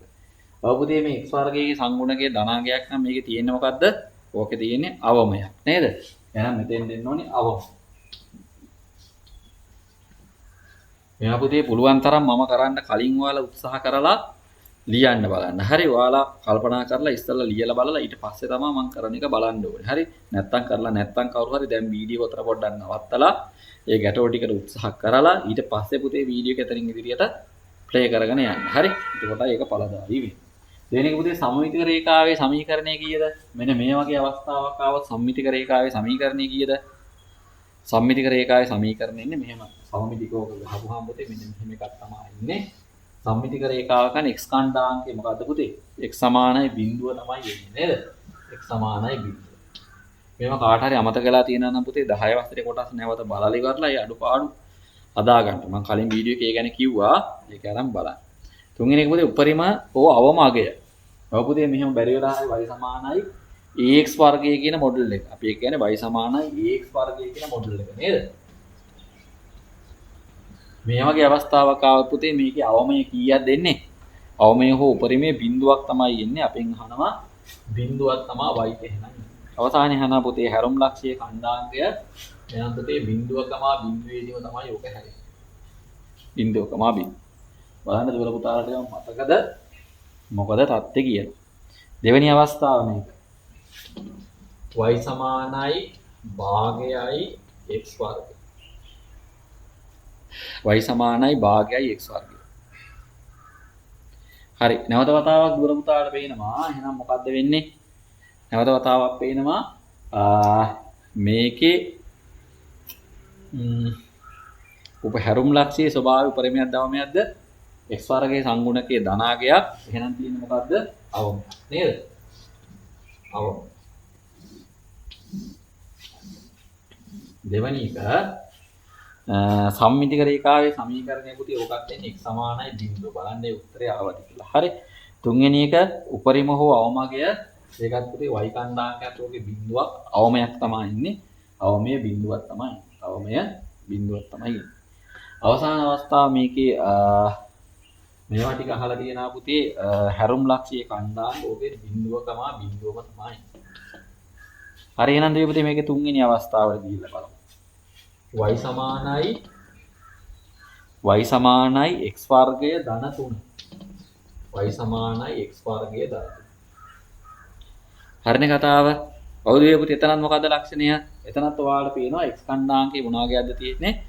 x ඛණ්ඩාංකය x වල සංගුණකේ මොකද්ද? ධනාගයක්. එහෙනම් පුතේ අවම තමයි එන්නේ. කොහොමද පුතේ මේ තියෙන මොඩල් එකට ගියපුවාම අනිවාර්යෙන් සමීකරණයේ සමීකරණයක් කියලා එන්න පුතේ x සමානයි බිඳුවම තමයි. ඔක දැන් ඊගාට අපි දුවල පුතාලා කතා කරනවා මේක y සමානයි ax වර්ගය ධන bx ධන c කියලා ආකාරයක වෙන. ඒ අවස්ථාවේදී නම් පුතේ පස්තාරයක සමමිතික අක්ෂය හැම වෙලෙම x සමානයි බිඳුව වෙන්නේ නැහැ. එතනදී නම් වෙනස් වෙනවා. හරි. මේ වගේ අවස්ථාවල පුතේ හැම වෙලෙම y සමානයි ax වර්ගය නැත්නම් y සමානයි ax වර්ගය ධන b කියන මොඩල් එකේ ගැටලු වලදී නම් කොහොමද සම්මිතික අක්ෂයේ සමීකරණේ බිඳුව x සමානයි බිඳුව තමයි. හරි ඊගාට කියලා දෙනවා පුතේ උපරිම හෝ අවමගය කීයද කියලා. මෙතන පුතේ මේ ධන 3ක් තියෙන නිසා මතක ඇති ඔයාලා 10 වසරේදී අහලා තියෙනවා. එහෙනම් මේකත් කීයද? ධන 3ක් තමයි එන්නේ. අවසානයේ කියලා තියෙනවා පුතේ හැරුම් ලක්ෂයේ ඛණ්ඩාංක. හැරුම් ලක්ෂයේ ඛණ්ඩාංක කියන දුර පුතාලට ලියන්න පුළුවන්. x ඛණ්ඩාංකයේ බිඳුවයි y ඛණ්ඩාංකය ධන 3ක් කියන තමයි. හැරුම් ලක්ෂයේ ඛණ්ඩාංකයෙන් x ඛණ්ඩාංකයේ බිඳුවයි y ඛණ්ඩාංකය ධන 3ක්. මතක ඇති ඔයාලට 10 වසරේ කරුණු වලින් ඒ පොත්පත් අරන් බලන්න පුතේ ඈ. මෙහෙම පස්තාරය යන්නේ එතකොට මෙහෙම කෙටියෙන් කිව්වොත් මෙතන ධන 3 තියෙන උතර නම් මේ x බිඳුව නම් මෙන්න මෙහෙම පස්තාරයක් යනවා. ඒතර සමමිතික අක්ෂය ගත්තොත් පුතේ මේ y ඛණ්ඩාංකයේ ධන 3 x අක්ෂය මේ පැත්තේ පුතේ x වල ඍණාගයන් මේක ධනාගයන්. එහෙනම් මෙතන බිඳුවනේ. බිඳුව රේඛාව තමයි. x සමානයි බිඳුව y සමානයි ධන 3 තමයි එහෙනම් එකට එන්නේ. හරි එහෙනම් පුතේ මේක රෝම ඉලක්කම් 4 කියන එක y සමානයි 1 ඍණ 2x වර්ගය. y සමානයි 1 ඍණ 2x වර්ගය. මේක මොකද්ද වෙන්නේ? මේක දුවල පුතාට පේනවා x වර්ගයට අදාළ සංගුණකයේ ඍණාගයක් ආවොත් මොකක්ද ඒකේ ඉන්නේ? උපරිමයක් තමයි එනං ඉන්නේ නේද? එහෙනම් මේක උපරිම. එතනත් පුතේ වෙනසක් නැහැ y සමානයි ax වර්ගය දන b කියන මොඩල් එකේදී සම්මිති කක්ෂයේ සමීකරණ x සමානයි බිඳුවම තමයි. ඊට අහලා තියෙනවා පුතේ තුන්වෙනි එක උපරිම හෝ අවමගය වගේ උපරිමයක් එන්නේ දුවල පුතාලා පේනවා මේක ඍණ 2x වර්ගය ධන 1 කියලා පදයක් නෙදීන්නේ. ඍණ 2x වර්ගය ධන 1. 1 ඍණ 2x වර්ගය කියන්නේ ඔය පද දෙක අනිත් පැත්තට කරලා ලිව්වොත් ඍණ 2x වර්ගය ධන 1. එහෙනම් පුතේ උපරිමයේ කීයද? ධන 1ක් තමයි. එහෙනම් උපරිම ලක්ෂයේ ඛණ්ඩාංග මොනවද වෙන්නේ කිව්වොත් x වලගේ බිඳුවයි y වලගේ ධන 1ක් තමයි. ඔය විදිහයි ඒක ඉන්නේ. ඕවා හොඳට පුරුදු වෙන්න. හරි ඔය ක්‍රමවේද හොඳට පුරුදු වෙන්න. මොකද විභාගෙදී පුතේ බහුතරයක් දුවල පුතාලා ඔක හදන ගැටලුවක්. හරි බහුතරයක් දුවල පුතාලා සාමාන්‍ය ප්‍රස්තාර කියන්නේ හදන්න උත්සාහ කරන ගැටලුවක්. ඒ නිසා මේවා පොඩ්ඩක් මහන්සිලා අඩුපාඩු හදාගන්න. සමහර දුවල පුතාලා ඉන්නවා. ඉතින් ප්‍රස්තාර ගැටලුවේ දාන්නේ ප්‍රස්තාරේ අර වගුව දීලා තියෙන එකේ හිස්තැන පුරවනවා. ඊට පස්සේ ප්‍රස්තාරේ අඳින එක විතරයි සමහරලාට කරන්නේ. මොකද සමහර දුවල පුතාලට වෙන වැඩි තමයි ඔක ඍණව වැඩි වෙන පරාස ඍණව අඩු වෙන පරාස ඌව ගැන ඉගෙනගෙන නැහැ සමහරලා. මේ ප්‍රස්තාරයක මූල හොයන්නේ කොහොමද කියන එක ඉගෙනගෙන නැහැ. මොනවා හරි සමීකරණයක ඉස්සරහට තියෙන වර්ගද සමීකරණයක මූල හොයන්නේ කොහොමද කියන එක ගැන ඉගෙනගෙන නැහැ. අන්න ඒ වගේ ඒවා අපහම් පුතේ ප්‍රශ්නෙට අදාළ සියලු ලකුණු ගන්න හැකියාවක් ලැබෙන්නේ නැහැ. පොඩි ලකුණු ගානක් තමයි ගන්න වෙන්නේ. නිසා මේවා ගැටලුව හැදුවා කියලා හරියන්නේ නැහැ පුතේ. ඒකේ තියෙන ලකුණු සමස්තය ගන්න උත්සාහ කරන්න හදන්න ඕනේ. ඒ සඳහා මේ ක්‍රමවේද සියල්ල ඔයාලා දැනන් ඉන්න ඕනේ එක එක ඒවා ගන්න විදිහ. ඔයාලා ක්‍රමානුකූල වැඩ කොටස කරගෙන ගියොත් ඔයාලට මේ වැඩේ කරන්න හැකියාව තියෙනවා. මම මේකට මෙහෙම මඟ පෙන්වීම දෙනවා. ඔයාලට ක්‍රමානුකූලව වැඩේ කරගන්න පුළුවන්. හරි. එහෙනම් දේපති ඊගාව අවස්ථාව. y සමානයි කියලා අපිට දීලා දෙනවා. y සමානයි ඍණ 3x වර්ගය ඍණ 4. y සමානයි ඍණ 3x වර්ගය ඍණ 4. y සමානයි ඍණ 3x වර්ගය ඍණ 4. හරි මේක ගත්තාම එනම් දුවල පුතාට තේරෙනවා. මේක ගත්තාම තේරෙනවා පුතේ උපරිමයක් දවමයක්ද මේ x වර්ගය කියන එකනාගේ සංගුණකයේ දුවල පුතාලා පේනවා ඍණාගයක්. ඍණාගයක් වෙද්දී තියෙන්නේ මොකද්ද? උපරිමයක් තමයි කියන්නේ නේද? එහෙනම් මෙතන ඉන්නේ උපරිම. හරි. එහෙනම් දෙයපුට ඊට පස්සේ දෙවෙනි අවස්ථාව උපරිමයක් තමයි ඉන්නේ. සම්මිතික රේඛාවේ සමීකරණය මේ හැම මොඩල් එකක්ම මම කිව්වා පුතේ x සමානයි බිඳුවට තමයි එන්නේ දැනට. හරි. ඊට පස්සේ අහලා තියෙනවා තුන්වෙනි උපරිම හෝ අවමගය දුවල පුතාලා කරන ඍණ 3x වර්ගයේ ඍණ 4. එහෙනම් මේක අවමගය කීයද? ඍණ 4ක් තමයි. හැරම් ලක්ෂයේ ඛණ්ඩාංකය x වලගේ බිඳුවයි y වලගේ ඔය විදිහට දාන්න පුළුවන්. අවසාන අවස්ථාව ඔය විදිහට එනම් ගන්න ඒකත් ඔය විදිහට පුරවන්න පුළුවන්. මම කියන්නේ යනවා දුවල පුතාලා ඒක දාගන්න. හරි. ඒක පුතේ ඉන්නේ අවමයක් ඉන්නේ. හරි. x ඛණ්ඩාංකයේ ධන x වල සංගුණකයේ ධන නිසා අවමයක් ඉන්නේ. සම්මිතික රේඛාවේ සමීකරණ x සමානයි බිඳුව උපරිම හෝ අවමගය ගත්තොත් ඍණ 2යි හැරුම් ලක්ෂයේ ඛණ්ඩාංකයේ බිඳුව සහ ඍණ 2 කියලායි එහෙනම් එනවා. හරිනේ. උපරිම හෝ අවමගය ඍණ 2යි හැරුම් ලක්ෂයේ ඛණ්ඩාංකයේ බිඳුව හා ඍණ 2 කියලා තමයි එහෙනම් ඒකේ එන්නේ. ඔය විදිහටයි අපිට ඒක ගන්න පුළුවන්. හරි මම හිතනවා ඒ කොටස ප්‍රශ්නයක් නැහැ කියලා ඔය විදිහටයි ඒක හදන්නේ.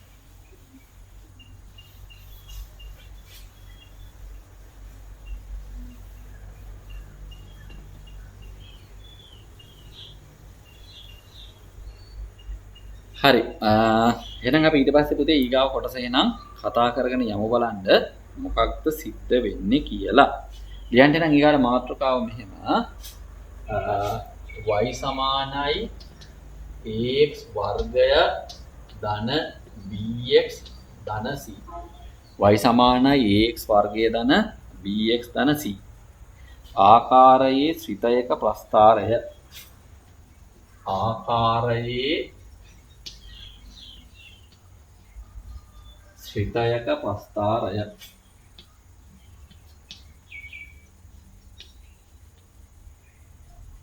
ශ්‍රිතයක ප්‍රස්ථාරය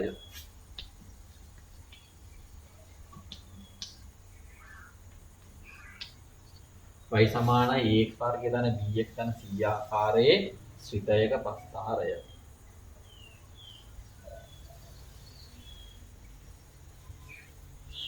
හරි අපි අරන් බලමු කොහොමද ඒක සිද්ධ වෙන්නේ කියලා. එහෙනම් ඊගාව අදියර.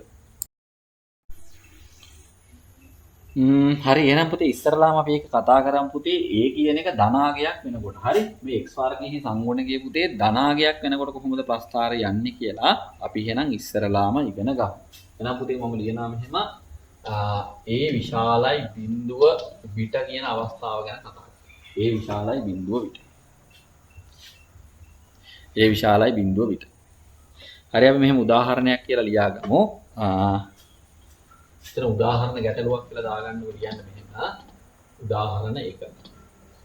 A විශාලයි බිඳුව විට කියලා දාගන්න ඈ. බිඳුවට වැඩිය විශාල. ඒක පුතේ ඔය අතර ලිව්වත් මෙහෙම ලිව්වත් එකයි ඈ. ඒක වෙනසක් නැහැ බිඳුවට වඩා විශාලයි A කිව්වා.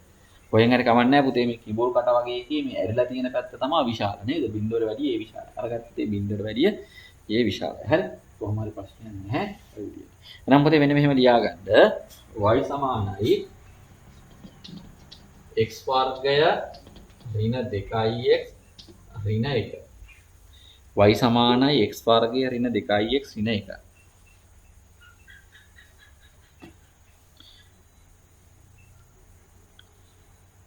ප්‍රස්ථාරය ඇඳීමට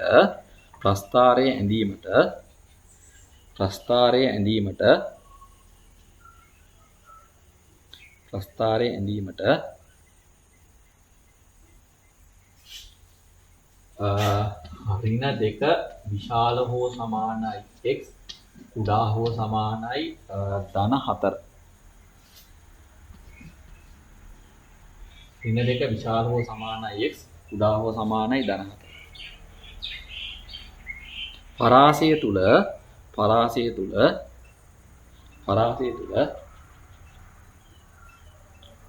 y අගයන් ලබා ගැනීම සඳහා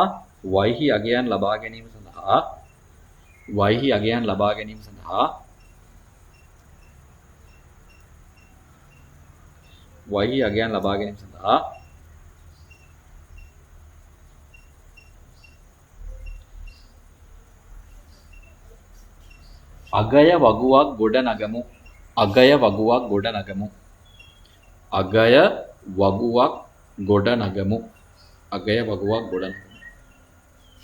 අගය වගුවක් ගොඩ නගමු. හරි එහෙනම් දුවල පුතාට පුළුවන් මොකද්ද ඔය කියලා තියෙන්නේ කියලා බලලා එහෙනම් අපි කෙලින්ම කරගෙන යන් කොහොමද ඒ ටික දාන්නේ කියලා. ඍණ 2කට වඩා විශාලයි x ධන 4 විශාලව සමානයි x ධන 4 වැඩිය කුඩාව සමාන නේ. හරි එහෙනම් පුතේ මේ පරාසය තියාගෙන අපි එහෙනම් ගමු බලන්න නේද? අගය වගුවක් නේ ගන්න තියෙන්නේ. මේක ගන්නකොට පුතේ x කණ්ඩාංකය හා y කණ්ඩාංකය විතරක් දාන්නත් පුළුවන් නැත්නම් පියවරෙන් පියවර උතන සුළු කරලා ගන්නත් පුළුවන්. හරි. ඔයාලගේ සිලබස් එකේ පොතේ ගත්තොත් නම් පුතේ ඒක පියවරෙන් පියවර x වර්ගයේ අගය කීයද ඍණ 2x අගය කීයද ඔහොම කියලා දාලා සමස්තය තමයි සුළු කරලා තියෙන්නේ. හැබැයි පුතේ විභාග පේපර් එකේ දෙනකොට නම් එහෙම දෙන්නේ නැහැ. කෙලින්ම යාලා x අගයක් තියෙනවා y අගයක් තියෙනවා. එකවරම පුතේ වෙන තැනකින් හොයලා දාන්න තියෙන්නේ. නමුත් විභාග පේපර් එකේ ගොඩක් වෙලාට එක හිස් තැනක් වගේ තමයි පුරවන්න තියෙන්නේ වගුවේ. හරි. ඒ නිසා එතනදී නම් ලේසි. නමුත් දැන් අපි මේ දැනට ඔයාලගේ පෙළ පොතේ කියලා තියෙන ක්‍රමයට දැන් අපි සුළු කිරීම කරමු. එහෙනම් කොහොමද සිද්ධ වෙන්නේ? බලමු කොපමණ දුරකට අවශ්‍ය වෙයිද කියලා.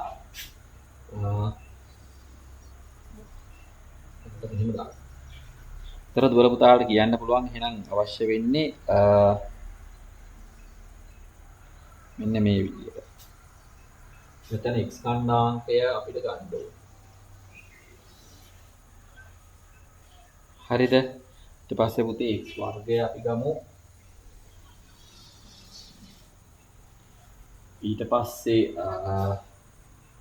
අපි ගමු ඍණ 2x වල ඍණ 1 y වල අද. අපිට මේක තීරු 5කට ගන්න වෙයි. හරි. නම් xy කණ්ඩාංග ටිකත් අවසානයේ එකට අරගෙන ගන්නත් පුළුවන්. ඕනනම් අපි එකක් ගමු.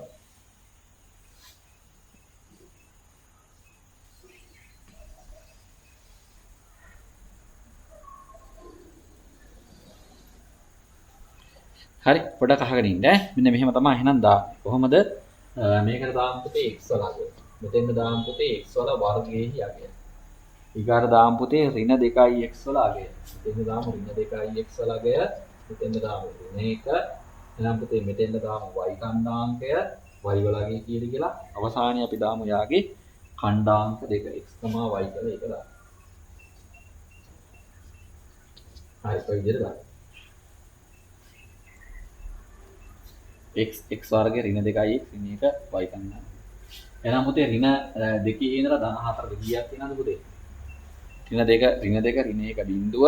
එතන ඉඳලා පුතේ 7ක් එහෙනම් එනවා නේද? මේ පැත්තට 7ක් වෙදන්න. 1යි 2යි 3යි 4යි 5යි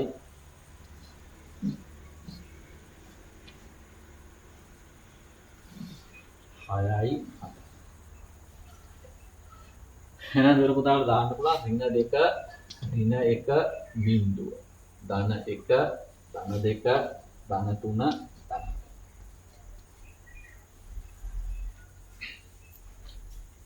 හරි එහෙනම් ওই විදිහටයි ඒක එන්නේ.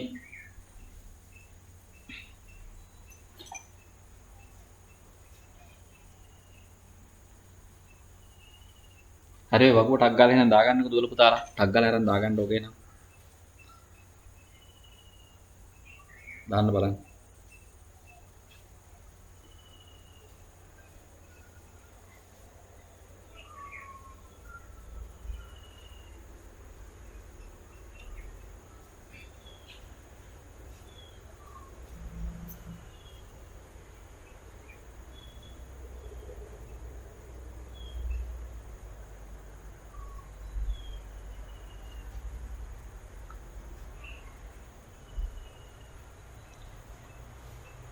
හරි එහෙනම් අපි මේක ටට්ටක් ගාලා ලකුණු කරමු දේ පුතේ මොකද වෙන්නේ කියලා. හරි. ඍණ 2යි නම් මට කියන්න පුතේ x වර්ගය කීයද? x වර්ගය ඍණ 2යි නම් x වර්ගය ඍණ 2ගේ වර්ගය කීයද පුතේ? ධන 4යි නේද? අපි එකින් එකට ඕනම් පුරවල යමුද? අපි මෙහෙම තීරුවෙන් තීරුවට පුරවල ගන්න. හරි. එහෙනම් පුතේ මේකත් කියලා දාන්න. ඍණ 1ගේ වර්ගය කීයද? ධන 1. බිඳුවේ වර්ගය බිඳුව. 1ේ වර්ගය 1යි. 2ේ වර්ගය 4යි. 3ේ වර්ගය 9. 4ේ වර්ගය 10. හරි ඒ ටික දුවල පුතාලා දාගන්න. දෙවෙනි අවස්ථාව පුතේ ඍණ 2යි x. එහෙනම් මොකද කියන්නේ පුතේ? ඍණ 2යි x වෙනකොට නැවත ඍණ 2ක්. x වෙනකොට තමයි ඍණ 2. හරි. ඒතර ඍණයි ඍණයි ගුණ කරපුවාම ධන දෙවරක් 2 4යි. එහෙනම් පුතේ මෙතන නැවත 4ක්. මෙයාත් හිතන්නේ දුවල පුතාලා ඍණ 2 මෙතන පුතේ ඍණ 1යි. එහෙනම් පුතේ ඍණ 1කින් මේක වැඩි කරපුවාම ඍණයි ඍණයි ගුණ කරොත් ධන දෙවරක් 1 2යි. එහෙනම් මෙතෙන්ද 2යි. නම් පුතේ x අර බිඳුව නම් මෙතන බිඳුවයි. දෙවරක් ඍණ 2 ඒවා බිඳුවයිනේ. ඍණ 2 ඒවා එකක් කීයද පුතේ? ඍණ 2යි. ඍණ 2 ඒවා දෙකක් කීයද? ඍණ 4යි. ඍණ 2 ඒවා 3ක් ඍණ 6යි. ඍණ 2 ඒවා 4ක් ඍණ 8යි. ඔය විදිහට තමයි. ඊට පස්සේ පුතේ ඍණ 1 කියන එක හැම එකටම ඍණ 1 කියලා එහෙනම් දාගෙන ඉන්න එක වෙනසක් වෙන්නේ නේ.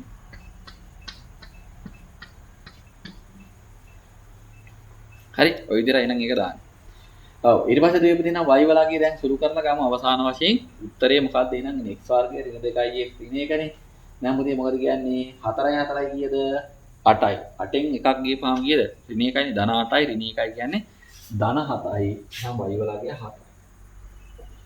y වලගේ 7ක් තමයි. දෙවෙනි අවස්ථාව මේක ගන්න නැහැ. ඒක x ඛණ්ඩාංගයනේ පුතේ මෙතන ඉඳලා පල්ලෙහාට ගන්න ඈ. එහෙනම් පුතේ 1යි 2යි 3යි. ඒකෙන් පුතේ ඍණ 1ක් ගියපහම කීයද? 2යි. එහෙනම් පුතේ මෙතන 2යි. මෙතන එහෙනම් බිඳුවයි එහෙනම් මෙතෙන්ට ඍණ 1යි. මෙතනත් පුතේ මෙතන ධන 1යි ඍණ 1යි කැපුණාම කීයද එහෙනම්?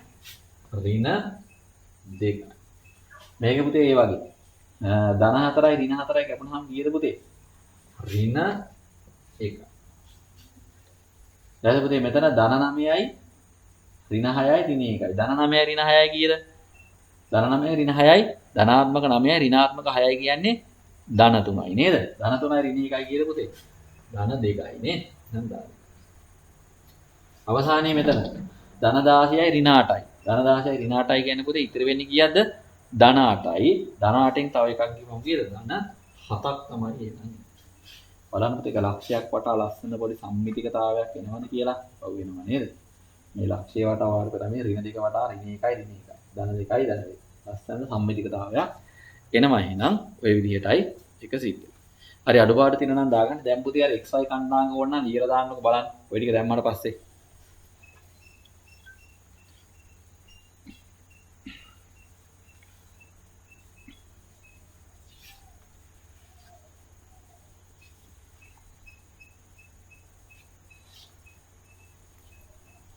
හරි. එහෙනම් දේවපුතේ අපිට මේක ලියන්න පුළුවන් ඊගාට මේ කණ්ඩාංග xy කණ්ඩාංග x කණ්ඩාංගය ඍණ 2යි y කණ්ඩාංගය 7යි. එහෙනම් ඍණ 2යි 7යි. දෙවෙනි අවස්ථාවේ පුතේ x කණ්ඩාංගය ඍණ 1යි y කණ්ඩාංගය 2යි. ඍණ 1යි 2යි. ඍණ 1යි 2යි. තුන්වෙනි අවස්ථාවේ x කණ්ඩාංගය 0යි y කණ්ඩාංගය ඍණ 1යි. එහෙනම් පුතේ මේකයිලා x කණ්ඩාංගය 0යි y කණ්ඩාංගය ඍණ 1යි. 0යි ඍණ 1යි. හරිද? ඊගාව අවස්ථාව x කණ්ඩාංගය 1යි y කණ්ඩාංගය ඍණ 2යි.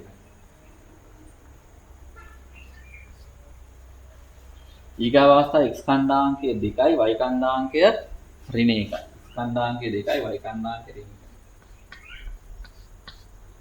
ඊගාව අවස්ථාව x කණ්ඩාංගය 3යි y කණ්ඩාංගය කීයද? y කණ්ඩාංගය 2යි.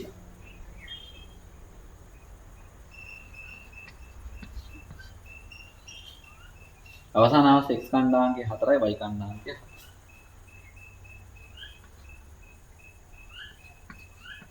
හරි. එහෙනම් ඔන්න ඔය මට්ටමට දුවල පුතාට ඒක හදාගන්න හැකියාව තියෙනවා.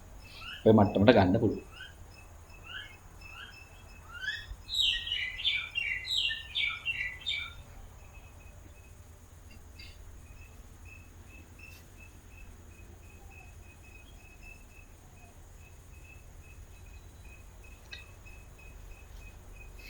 හරිනේ.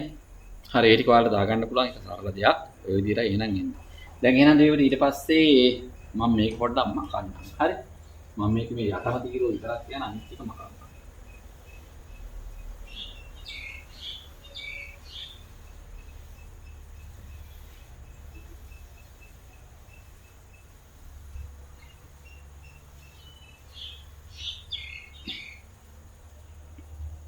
එහෙනම් පුතේ බලමු මේක අගේ පරාසය ඍණ 2 ඉඳලා ධන 4ට අරගෙන යනවා. y කණ්ඩාංග මොකද වෙලා තියෙන්නේ දුවේ පුතේ? y කණ්ඩාංග උපරිම වශයෙන් තියෙන්නේ පුතේ අඩුම අගය කියන්නේ ඍණ 2 නේද? y කණ්ඩාංගයේ අඩුම ඍණ 2 උපරිම අගය 7 නේද? ඍණ 2යි 7යි කියන්නේ 9ක පරතරයක්නේ. ඒක කියන්නේ සැලකිලිමත් වෙලා එහෙනම් අපි ප්‍රස්ථාරය අඳමු එහෙනම් කොහොමද එන්නේ කියලා. පුතේ මෙහෙම හරි මැදින් ගමු බලන්න.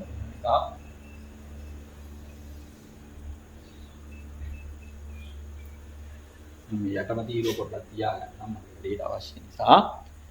එහෙනම් පුතේ මේ y අක්ෂය දැන් අපි ගමු එහෙනම් x අක්ෂය ගන්නකොට පුතේ මේ යටට යන්නේ ඍණ 2ක් විතරයිනේ. අනිත් ටික ඔක්කොම ඉහළට නෙදින්ද යටට පොඩ්ඩක් අඩුවෙන් තියලා ගන්න. හරි.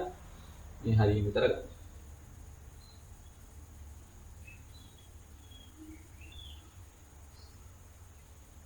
තව ටික උඩට ගත්තත් නැහැ. ඔය ගන්න ගමුකෝ අපි.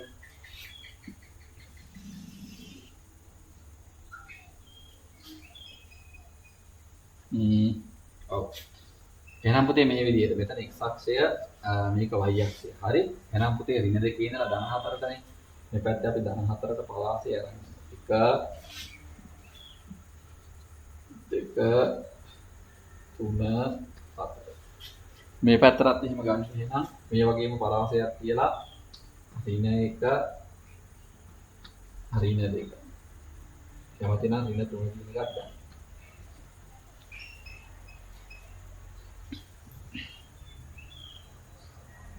හරි. එහෙනම් දෙවියන් පුතේ ඊට පස්සේ y කණ්ඩාංග ටිකක් දාමු එහෙනම් ධන 7 දක්වානේ මේ පැත්තේ පියවර දෙකක් වෙනවානේ දල වශයෙන් අපි මේ හරියෙන් ගමු ඍණ 1 ඍණ 2. මම මේ කෙලවරටම පුළුවන් තරම් ගන්නම් ඈ. ඔයාලත් ඒක බලලා තව ඕනනම් ඔයාලා යටට තව අගයන් දෙකක් විතර දාන්න. හරි. එතකොට ටිකක් හොඳයි. එහෙම කරන්න. හරි. මම යන්න. ඉහළට එනනම් අපි මේක ලියාගෙන යමු. 1 2 3 4 5 6 7. ඔයම කියලා දාමුකෝ. 7. ඔය විදිහටයි එහෙනම් අපිට ගන්න පුළුවන් නේ.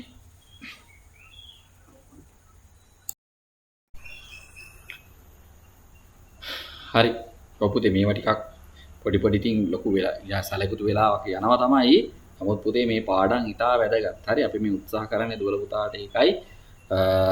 දුවල පුතාලගේ අම්මලා තාත්තලාගේ වියදම අඩු කරලා පුළුවන් තරම් පුතේ අඩු පිරිවැයකින් ඔයාලට ඉහළ සේවයක් ලබා දෙන්නයි අපි මේ උත්සාහ කරන්නේ. හරි. ඒතකොට ඔයාලට මේ වීඩියෝස් බලන එකේ වියදම විතරයි වෙන වියදමක් නෑ. ඒකත් දැන් ඕනේ තරම් ලංකා එක ඩේටා පැකේජස් වර්ග තියෙනවා. ඒක ගත්තාම ඔයාලට ලොකු වියදමක් දරන්න අවශ්‍ය වෙන්නේ නැහැ. ඒතර අඩු වියදමකින් ඔයාලට ඉහළ සේවයක් ලබා ගන්න පුළුවන්. මොකද අපි O level කාලේ උසස් පෙළ කාලේ මේවා ඉගෙනගෙන තියෙන උසස් පෙළ මැත් සයන්ස් කරලා කැම්පස් එකේ මැත් සයන්ස් කරලා මේ ඉගැන්වීමේ අවුරුදු ගණනාවක් තිස්සේ ඉගැන්වීමේ ලැබුව අත්දැකීම් තියෙනවා. මේ සියල්ල තුලින් තමයි අපි ඔයාලට මේ දේ ලබා දෙන්නේ. හරි. එහෙනම් දුවල පුතාට පුළුවන් දැන් අපි මේක පස්තාරේ එහෙනම් ලකුණු කරලා දාමු පුතේ ලක්ෂ ටික කොහොමද එන්නේ කියලා. පළවෙනි එක පුතේ ඍණ 2ට ධන 7යි. ඍණ 2ට අදාළව පුතේ ධන 7යි. ඍණ 2ට අදාළව ධන 7යි. එහෙනම් මෙන්න මේ හරියට ඕක ගන්න පුළුවන්. හරි. ඊට පුතේ දෙවෙනි අවස්ථාව ඇවිල්ලා ඍණ 1ට ධන 2යි. ඍණ 1ට ධන 2යි කියන්නේ පුතේ මෙන්න මේක. නේද? තුන්වෙනි එක ඇවිල්ලා බිඳුවට ඍණ 1යි. බිඳුවට ඍණ 1යි. මෙන්න මෙතන. හතරවෙනි එක 1ට ඍණ 2යි. x කණ්ඩාංග 1යි y කණ්ඩාංගය ඍණ 2යි. ඒ කියන්නේ මෙන්න මෙතන. 1ට ඍණ 2යි. ඊට පුතේ 2ට ඍණ 1යි. x සමානයි 2ට y සමානයි ඍණ 1යි. x සමානයි 2ට y සමානයි ඍණ 1 කියන්නේ මෙන්න මෙතන. ඊට පුතේ x සමානයි 3ට y සමානයි ධන 2යි. ධන 2 කියන්නේ මෙන්න මෙතන. ඊට පුතේ x සමානයි 4ට y සමානයි ධන 7යි. ධන 7 කියන්නේ දුවේ පුතේ මේකෙලින් ගන්න බෑ. දල වශයෙන් මම මේක දල වශයෙන් අඳිනවා දුවල පුතාට හරියටම ගන්න පුළුවන්. හරි. මෙන්න මෙතන තමයි. හරි. ඔන්න ඔය ආකාරයක තමයි එහෙනම් ඒක තියෙන්නේ. එහෙනම් මේ අගයන් ටික දාලා අපි පස්තාරේ ඇඳලා දාමු. මේක වක්‍රේ නම් හදානින්න වක්‍රේ යන්නේ මේ විදිහට නේද? එහෙනම් ලකුණු කරලා දාන්න ඉදිරියට කොහොමද ඒක වෙන්නේ කියලා.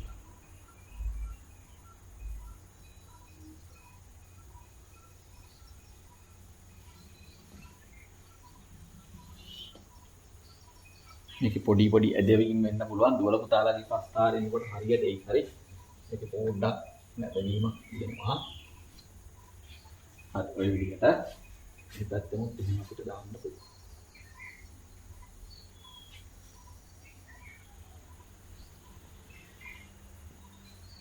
ඔය විදිහට තමයි.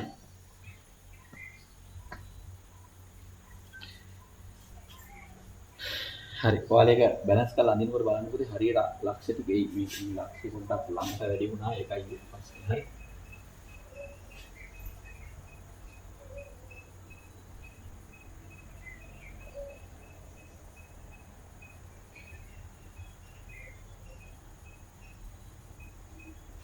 අන්නම විදිහට ඔක හරියටම. හරි. ඔය විදිහට තමයි. හරි දැන් ප්‍රස්තාරය අඳින්න පුළුවන් පුතේ. ඔයගේ අහන ප්‍රශ්න වලට තමයි ඊගාට උත්තරේ. ටක් ගාලා පුතේ ඔයාලා අඩුපාඩු තියෙනවා නම් දාගන්න බලන්න. ප්‍රස්තාරයේ අඩුපාඩු තියෙනවා දාන්න බලන්න.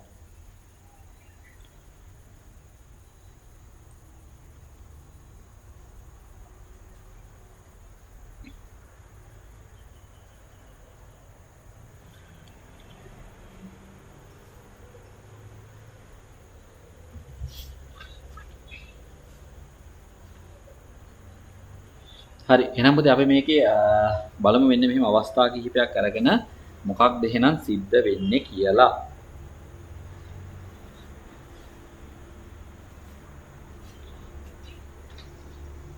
හරි දුවල පුතාලා මෙන්න මේවා ලියන්න. ලියන්නේ මේකේ පළවෙනි කතාව. ලියන්න පුතේ මෙහි සමමිතික අක්ෂයේ සමීකරණය මෙහි සමමිතික අක්ෂයේ මේකේ රෝම ඉලක්කම් 1 කියලා ගන්න. රෝම ඉලක්කම් 1 මෙහි සමමිතික අක්ෂයේ සමීකරණය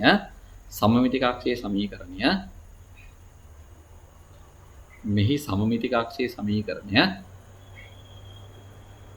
හරි කඩේරි වලින් දාන්න පුතේ හිස්තැන වේ.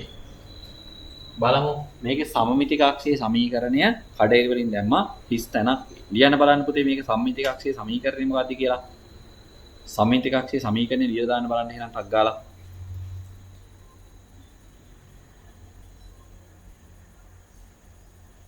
ඔව් සමමිති කක්ෂයේ සමීකරණය මොකක්ද දීපු දෙන්නේ? ඔයාලට පේනවා මෙන්න මේ රේඛාව හරහා නේද කැරගෙන්නේ මේ. දෙපැත්තට දෝලණය වෙන්නේ මෙන්න මේ කියන රේඛාව හරහා. එහෙනම් පුතේ මොන රේඛාව හරහාද මේක සමමිතික වෙන්නේ? සමාන කෑලි දෙකකට බෙදෙන්නේ මේ රේඛාව. මොකක්ද ඒක අගය 1. එහෙනම් මොකක් එකද? x සමානයි 1 තමයි වෙන්නේ. එහෙනම් මෙතන කියන්න පුතේ x සමානයි 1 වෙයි කියලායි එන්න ඕනේ. එහෙනම් පළවෙනි එක x සමානයි 1 වෙයි. ඊට පුතේ රෝම ඉලක්කම් 2. රෝම ඉලක්කම් 2. හරිනේ මේක සම්මිතික වෙන්නේ x සමානයි කේදී තමයි සමමිතික වෙලා තියෙන්නේ. හරි එහෙනම් දෙවෙනි අවස්ථාව ඊගාවට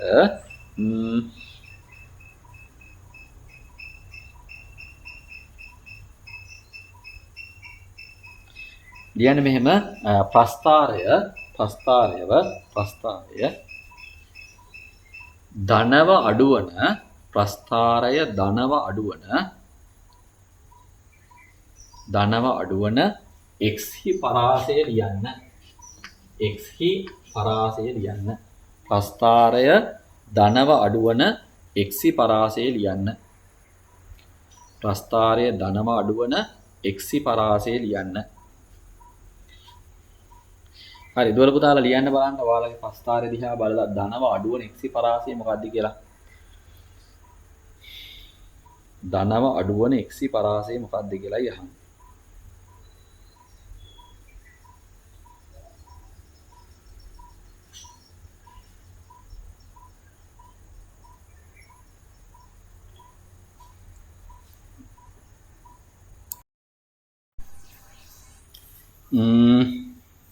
ධනව අඩුවන x හි පරාසයනේ.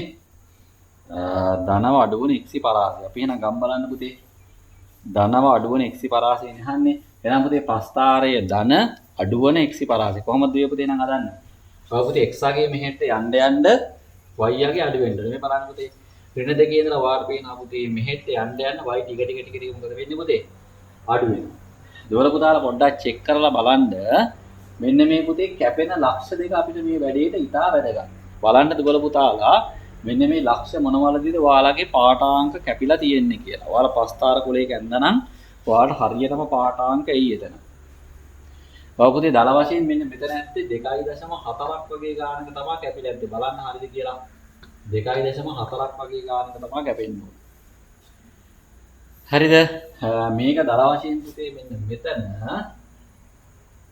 මෙතන අගයත් එහෙනම් දැම්මොත් මේක දල වශයෙන් පුතේ ඍණ 0.4ක් වගේ තමයි ඇත්තේ. බලන්න මේ වගේ ගානක් තියෙන කියලා. ඍණ 0.4ක් වගේ තමයි ඇත්තේ. බලන්න මේ වගේ අගයන් වලදීද වාට ඔක කැපිලා තියෙන්නේ කියලා. ඍණ 0.4ක් වගේ තමයි මෙතන ඇත්තේ. අර විදිහට එන්නේ. හරි. එහෙනම් දෙවිපතේ දැන් අපිට හරියටම කියන්න පුළුවන් මේ x කණ්ඩායමේ මේ පැත්තට ටික වැඩි වෙනවා y කණ්ඩායමේ පුතේ ටික අඩු වෙනවා. එහෙනම් අගේ පරාසයෙන් මොකද්ද පුතේ? ඍණ දෙකේ ඉඳලා කීය දක්වාද පුතේ? ඍණ 0.4 දක්වා තමයි එහෙනම් අපිට ලියන්නේ. දැන් පුතේ x යගේ පරාසය ධනය අඩුවන x යගේ පරාසයෙන් කීයද පුතේ? ඍණ 2ට වඩා විශාලයි. x යා කුඩායි කීයට වඩාද පුතේ? 0.4ට වඩා. මෙන්න මේ පරාසය තුල තමයි යා මොකද්ද වෙන්නේ? ධනම අඩු වෙලා තියෙන්නේ. ඍණ දෙකේ ඉඳලා ওই විදිහටයි ඇවිල්ලා තියෙන්නේ. හරිද? ස්ථානට ඒක තමයි එහෙනම් එන්න අවශ්‍ය වෙන්නේ. හරි එහෙනම් ඊගාව අවස්ථාව. ප්‍රස්ථාරය ඍණව ඊගා ලියන්න පුතේ එහෙනම් රෝම ඉලක්කම් 3 දාන්න ඊගාවට. කියන්නේ ප්‍රස්ථාරය ඍණව අඩුවන ප්‍රස්ථාරය ඍණව අඩුවන x අගය පරාසය ලියන්න. ප්‍රස්ථාරය ඍණව අඩුවන x අගය පරාසය ලියන්න. ඍණව අඩුවන x අගය පරාසය ලියන්න. හරි ලියන්න බලන්න දවල පුතාලා එහෙනම්. ප්‍රස්ථාරය ඍණව අඩුවන x අගය පරාසය.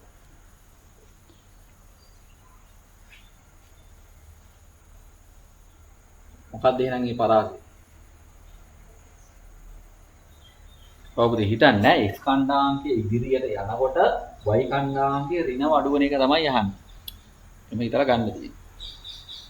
ඔව් එහෙනම් දෙවිපතේ මොකද වෙන්නේ 10 වසරේදීත් ඔව අහලා තියෙනවනේ නේද? ඍණව අඩු වෙන, ධනව අඩු වෙන, ඍණව වැඩි වෙන ඕවා ගැන අහලා තියෙනවා. හරි?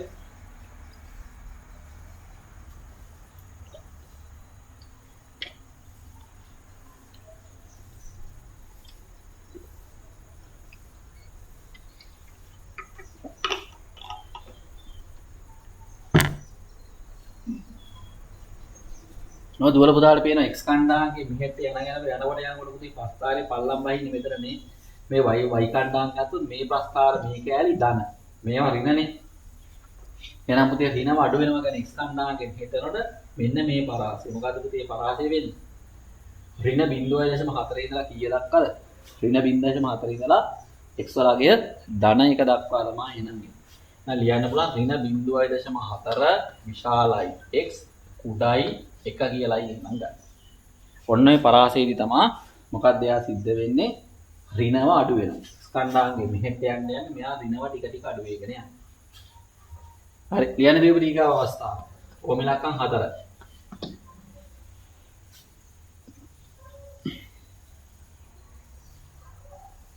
ලියන්න මෙහෙම ප්‍රස්ථාරය නැත්නම් ප්‍රස්ථාරය ඍණව වැඩි වන x යගේ පරාසය ලියන්න. ප්‍රස්ථාරය ඍණව වැඩි වන x යගේ පරාසය ලියන්න. ප්‍රස්ථාරය ඍණව වැඩි වන x යගේ පරාසය ලියන්න. ප්‍රස්ථාරය ඍණව වැඩි වන. බලන්න එහෙනම් කොතනද වෙන්නේ කියලා.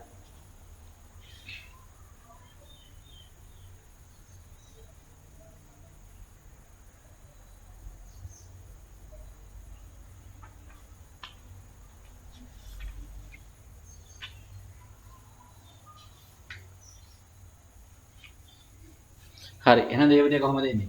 ප්‍රස්ථාරය ඍණව වැඩි වෙන x යගේ පරාසය නේද? ඍණව වැඩි වෙන කියන්නේ පුතේ එහෙනම් තේරෙනවා මේ තියෙන ඍණ මෙතන ඉඳලා මෙහාට පුතේ වැඩි වෙනවා. ඊයේ ඉඳලා එහෙනම් x කණ්ඩාංගයේ පුතේ 1ට වඩා විශාලයි x. යා කුඩායි කාට වඩාද පුතේ? 2.4ට වඩා නේද? මෙන්න මේ පරාසය තමයි. x කණ්ඩාංගයේ ඉඳලා 2.4ට යනකම් තමයි මේක ඍණව වැඩි වෙන්නේ. ඔය විදිහට එහෙනම් ගන්න.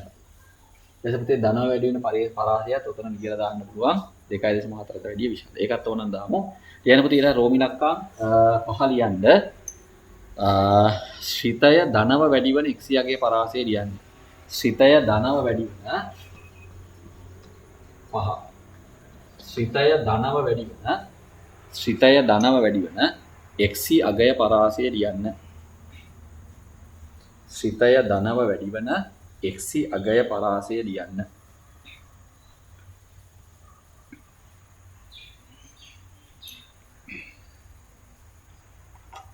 ශ්‍රිතය ධනව වැඩි වෙන x යගේ පරාසය ලියන්න.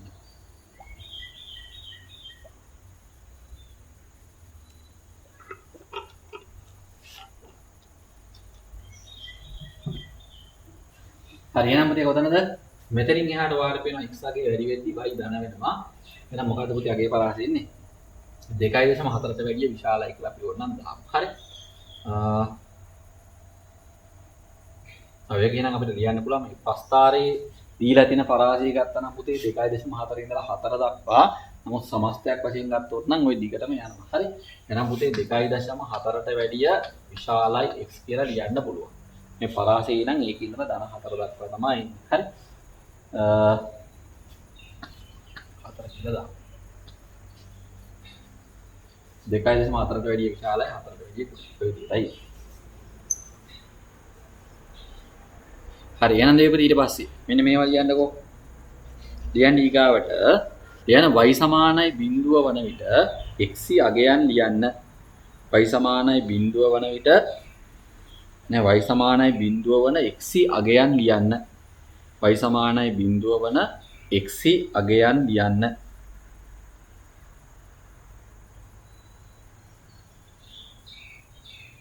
y සමානයි බිඳුව වන x අගයන් ලියන්න.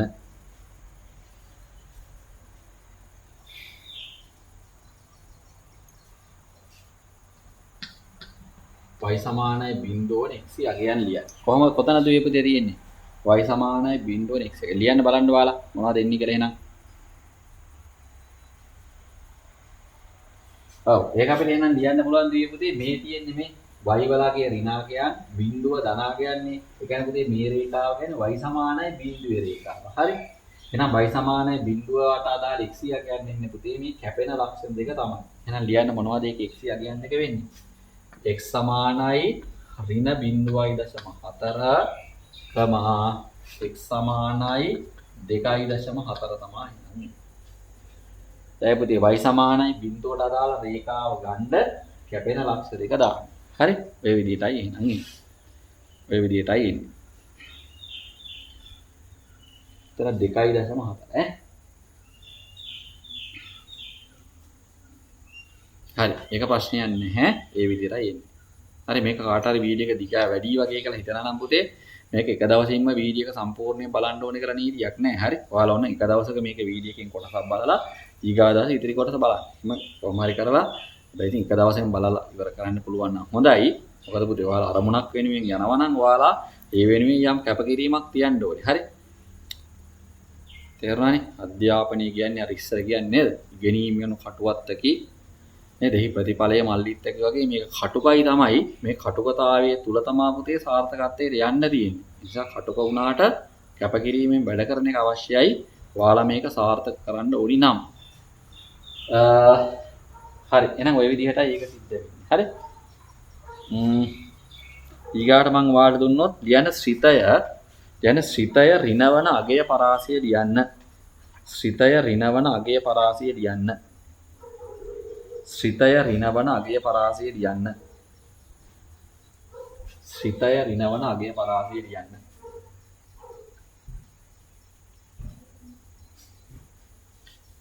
ශ්‍රිතය ඍණවන අගය පරාසය ලියන්න.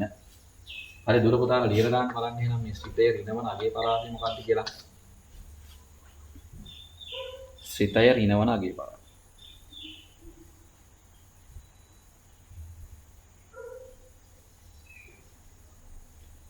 අවුරුදු පුතේ මේ ප්‍රස්ථාරයේ ඍණ වෙලා තියෙන්නේ මේ පරාසයනේ. එහෙනම් කොතන ඉඳලා කොතෙන්ද පුතේ?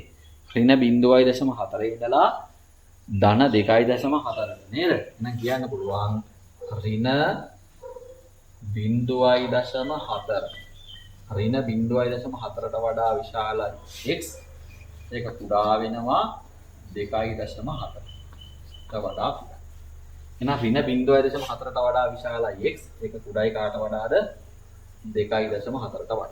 ඔය විදිහටයි එහෙනම් ඒකේ. ඔය විදිහටයි ඒකේ.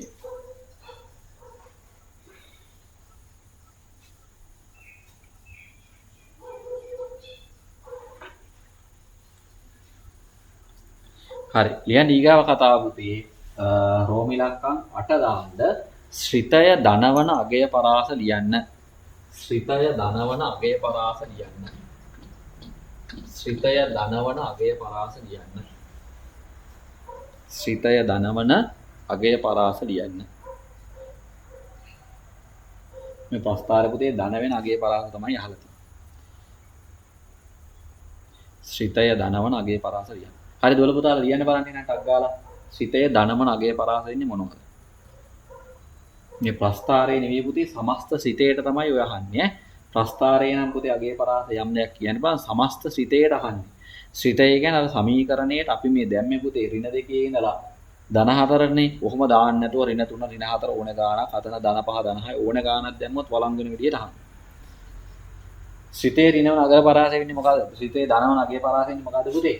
එකක් තමයි යා මෙතන 0.4 ඍණ 0.4ට වැඩිය කුඩා වෙන්න ඕනේ. මේ x ලාගේ ඍණ 0.4ට x අක්ෂය කුඩා වෙනකොට මොකද වෙන්නේ පුතේ? y වලට ඉන්නේ ධනාකය. එහෙනම් පුතේ එකක් තමයි මොකද වෙන්නේ? x කියන එක්කෙනා කුඩා වෙන්න ඕනි. කාට වඩාද? අපි කියන්නේ x කියන එක්කෙනා කුඩා වෙන්න ඕනි ඍණ 0.4ට වඩා. හා ඒක අවස්ථාව. ඍණ 0.4ට වැඩිය කුඩා වෙච්ච ගමන් x ගේ මෙහෙට යන්න අර ටික ටික දානවා. අනිත් එක පුතේ මෙන්න මීට වැඩිය විශාල වෙනවා නේද? x ලාගේ 2.4ට වඩා වැඩි වෙන්නත් පුතේ යන්නේ මොන ප්‍රස්ථාරද? ධන ප්‍රස්ථාර තමයි යන්නේ. අනිත් එක නම් කියන්න පුළුවන් පුතේ x විශාලයි 2.4. නැත්නම් 2.4ට වඩා විශාලයි x කියලා ලියන්න. ඍණ 0.4ට වැඩිය කුඩයි x එහෙම නැත්නම් 2.4ට වැඩිය විශාලයි x කියලා දාන්න. එතකොට තමයි ශ්‍රිතය ධනවන අගේ පරාසයෙන් දක්වා කියලා දාන්න. මේක දක්වා. හරි ඔය විදිහට එනම් ගන්න පුළුවන්. ඊගා ගැටලුව පුතේ රෝම ඉලක්කම් 9 දාන්න යන ප්‍රස්ථාරයේ හැරුම් ලක්ෂයේ ඛණ්ඩාංක ලියන්න. ප්‍රස්ථාරයේ හැරුම් ලක්ෂයේ ඛණ්ඩාංක ලියන්න. ප්‍රස්ථාරයේ හැරුම් ලක්ෂයේ ඛණ්ඩාංක ලියන්න.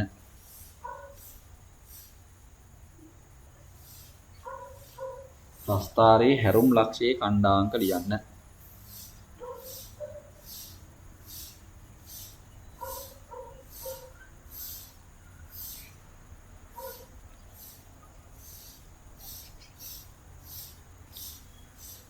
ප්‍රස්ථාරයේ හැරුම් ලක්ෂයේ ඛණ්ඩාංක ලියන්න. හරි. එහෙනම් දේපරේ හැරුම් ලක්ෂයේ ඛණ්ඩාංක වෙන්නේ මොනවද? ප්‍රස්ථාරය හැරලා තියෙන පුතේ මෙතන. x ඛණ්ඩාංකය කීයද? 1යි. y ඛණ්ඩාංකය කීයද? x ඛණ්ඩාංක 1යි. y ඛණ්ඩාංක කීයද පුතේ? ඍණ 2යි. එහෙනම් මොකද හැරුම් ලක්ෂයේ ඛණ්ඩාංකය 1, ඍණ 2 තමයි එහෙනම් එන්නේ. ප්‍රස්ථාරයේ හැරුම් ලක්ෂයේ ඛණ්ඩාංක වෙන්නේ මොකද්ද එහෙනම්? 1, ඍණ 2 තමයි එහෙනම් වෙන්නේ. ඒ කිව්වේ 9.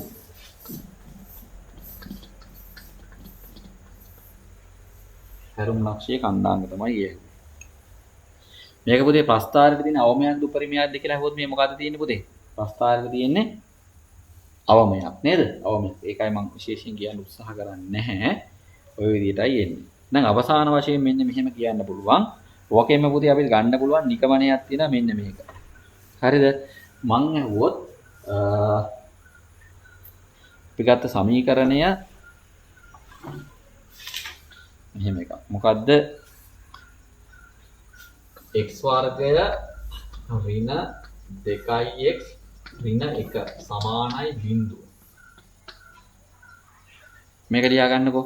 x වර්ගය ඍණ 2x ඍණ 1 සමානයි බිඳුව සමීකරණයේහි මූල නැත්නම් සමීකරණයේ උත්තර ප්‍රස්ථාරය ඇසුරින් ලියන්න. ප්‍රස්ථාරය ඇසුරින් ලියන්න. x වර්ගය ඍණ 2x ඍණ 1 සමානයි බිඳුව කියන සමීකරණයෙහි මූල ප්‍රස්ථාරය ඇසුරින් ලියන්න.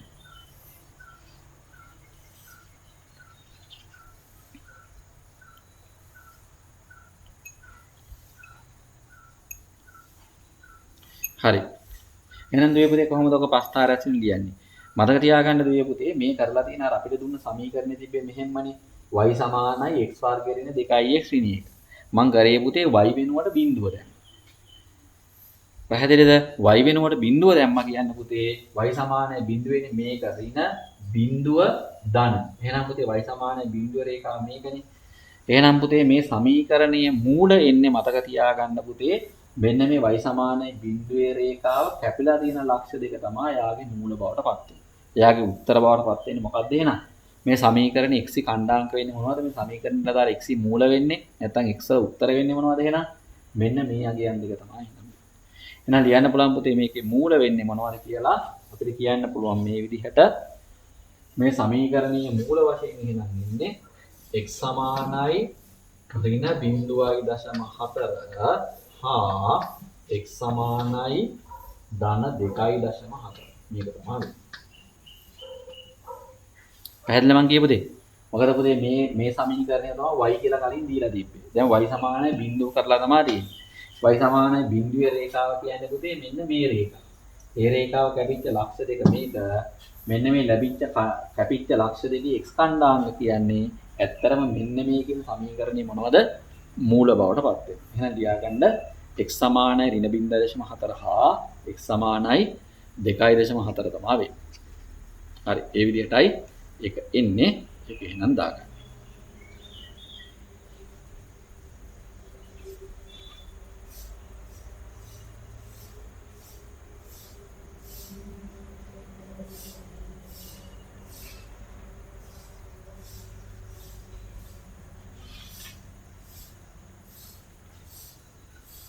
හරි නේද?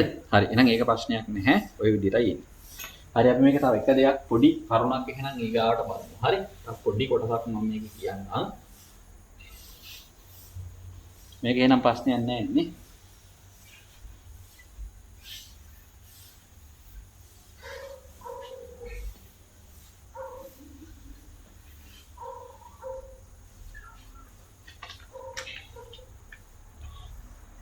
හරි අපි මෙන්න මෙහෙම එකක් අරන් බලමු.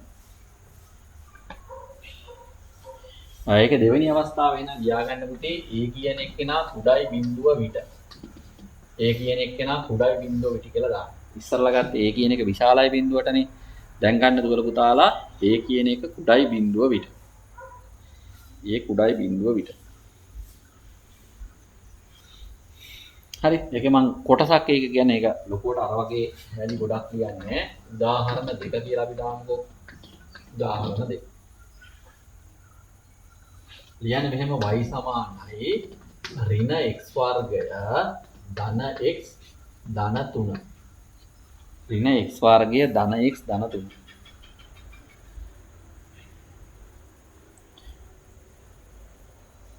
ඍණ x වර්ගය ධන x ධන 3. ශ්‍රිතයේ ප්‍රස්ථාරය ඇඳීම සඳහා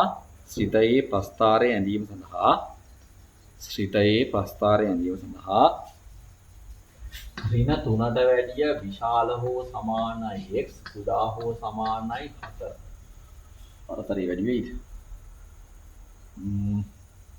කමක් නැහැ නේ. නෑ ලොකු පරතරයක් එන්නේ. හරි.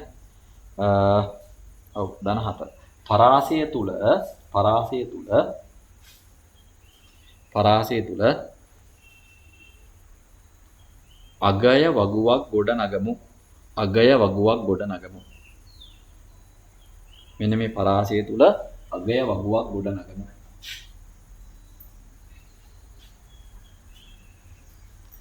හරි එහෙනම් පුතේ පොඩක් පුරුදු වෙන්නත් එක්ක ඔයාලා අපි පොඩ්ඩක් ඒක ටග් ගාලා දාමුකෝ. හරි? ටග් ගාලා කරලා දාමු නා. මේ පැත්තේ අපිට ගන්න පුළුවන් ඉස්සලා ඉඳලා කීයක් යනවද කියලා.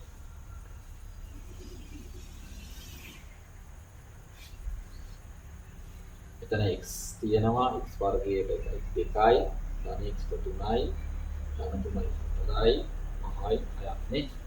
ඊ 6 පල්ලෙහාට යනවා.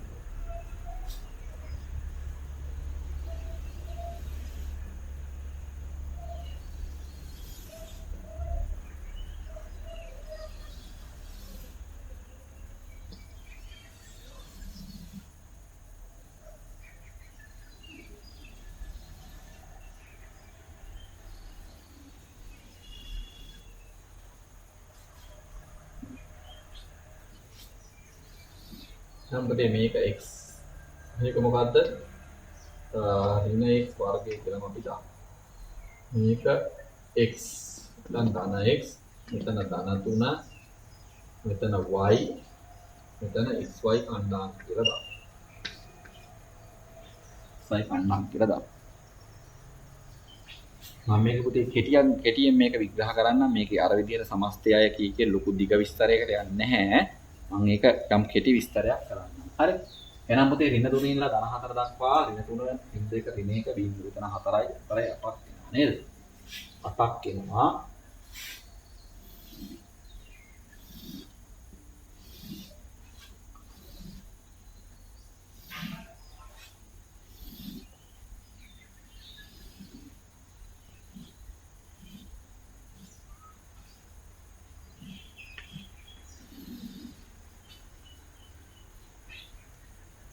හරි එහෙනම් දෙවියනේ මෙන්න මේ විදිහට එතන ඍණ 3 ඍණ 2 ඍණ 1 බිංදුව 1 2 3 4 හරි දෙවල පුතා එහෙනම් ටක් ගාලා මේ ටික පුරවලා දාන්න බලන්න. ඔය ටික පුරවන්න බලන්න ටක් ගාලා එහෙනම්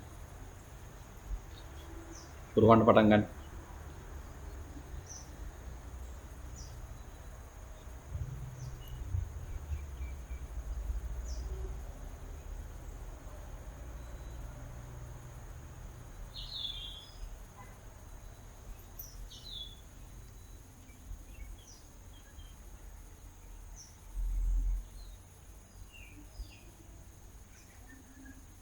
හරි එහෙනම් පුතේ කොහොමද සිද්ධ වෙන්නේ? අපි අගයන් ටික පුරවන් ගියොත් එකවරම ඍණ x වර්ගයක මම දැන්නේ. ඍණ 3 වර්ගය කීයද පුතේ?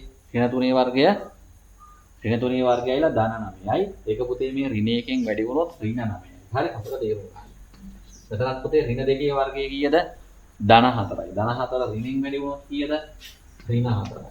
ඍණ 1 වර්ගය ධන 1යි. ධන 1 ඍණෙන් වැඩි වුණොත් ඍණ. මේක බිංදු. 1 වර්ගය 1යි. ඒක ඍණෙන් වැඩි වුණොත් ඍණ. 2 වර්ගය 4යි. ඒක ඍණෙන් වැඩි වුණොත් ඍණ 4යි. 3 වර්ගය 9යි. ඍණෙන් වැඩි වුණොත් ඍණ 9යි. 4 වර්ගය 16යි. ඍණෙන් වැඩි වුණොත් ඍණ 9යි. එතකොට පුතේ ධන x දාගෙන යන්න. ධන x කියන්නේ ධන x වෙනකොට තියෙන 3. ඍණ 3. ධන x වෙනකොට තියෙන ඍණ 2. තේරුම් ගන්න. මොකද පුතේ ධනයි ඍණයි ගුණ වුණොත් හැදෙන්නේ මොනවද? ඍණ උත්තරයක් එන්නේ ඍණ 2. ධනයි ඍණයි ගුණ වුණොත් ඍණ 2. නමුත් ඔය විතර ඍණ 1. එහෙනම් පුතේ මේ විදිහට බිඳුව 1 2 3 4. ඊළඟට පුතේ ධන 3 කියලා තියෙනවා. නම් දෙවල පුතාලා ඒකත් එක ධන 3 ධන 3 ධන 3 ධන 3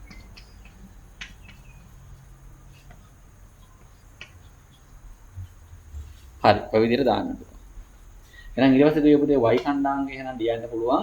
ඒකෙදි පුතේ මෙයාව ගන්න එපා ඈ මේ ටික සුළු කරන්න. දැන් හරියට සුළු කරන්න කොහොමද කියලා. එතන පුතේ ලේසි මේ ඍණ 3යි ධන 3යි කැපිලා යනවානේ. ඒතර පුතේ කෙලින් ඉතුරු වෙන්නේ ඍණ 9. මෙතන කීයද එහෙනම් ඉන්නේ? ටක් ගාලා වල දාන්න බලන්න මේ ටික. ටක් ගාලා දාන්නකෝ. පුරුදු වෙන්නත් එක්ක දාන්න. සමහර දොර පුතාලා මම ටක් ගාලා කරන්න දන්නවා. මොකද පුතේ අපි මේ සියලු දෙනාටම මේ විභාගයේ සමත් වෙන්න පුළුවන් මාර්ගයක් හදන්නයි උත්සාහ කරන්නේ. හරි. සාමාන්‍ය පෙළ විභාගයේ ගණිත විෂය සියලුම දොර පුතාලා සමත් වෙලා ඉහළ ප්‍රතිඵල ගන්න පුළුවන් ක්‍රමවේදයක් සහ අඩු පිරිවැයක් යන ක්‍රමවේදයක් හදන්නයි මේ උත්සාහ කරන්නේ. හරි. මේ කරන්නේ වෙන මොකවත් නිසා නෙවෙයි. මේ රටේ ආර්ථිකය ශක්තිමත් කරන්න පුළුවන් දෙයක් වශයෙන්. මොකද පුතේ දැන් සමහරට ඔයාලගේ අම්මලාට තාත්තලාට අතේ මුදල් සමහරට ඉතුරු වෙන්නේ නැත්te පුතේ මේ රටේ අධ්‍යාපනය වෙනුවෙන් මේ පාසල් ක්‍රියාත්මක කරන්න ගුරුවරුන්ට පඩි ගෙවන්න හැම දෙයකම කරන්නත් ඔයාලගේ අම්මලා තාත්තලාට බදු මුදලෙන් තමයි රජයේ යම් මුදලක් ගන්න. එතනෙමුත් වියදම. ඊට පස්සේ පුතේ එහෙම කරලා අය ඔයාලගේ අම්මලා තාත්තලා පන්ති වලටත් වියදම් කරන්න ගියපුවාම ජීවිතේට ඔයාලගේ අම්මලා තාත්තලාට කිසි මුදලක් ඉතුරු කරගන්න ක්‍රමවේදයක් හැදෙන්නේ නැහැ. ඒක එක පැත්තක්. කවදාවත් බැංකුවකවත් කවදාවත් ඉතුරු කරන්න උත්සාහ කරන්නේ නැහැ ඒක. ඒතර පුතේ ඉතිරි කිරීමක් නැති වෙනකොට බැංකු පද්ධතියට ලොකුවට ලැබෙන්නේ නැහැ. ඒතර කවුරු හරි බිස්නස් කරන්න හිතාන ඉන්න අය ඉන්නවනේ. දැන් ඔයාලගේ අම්මලා තාත්තලා බිස්නස් කරන්න පුළුවන් නම් ඒකට යොදවන්න.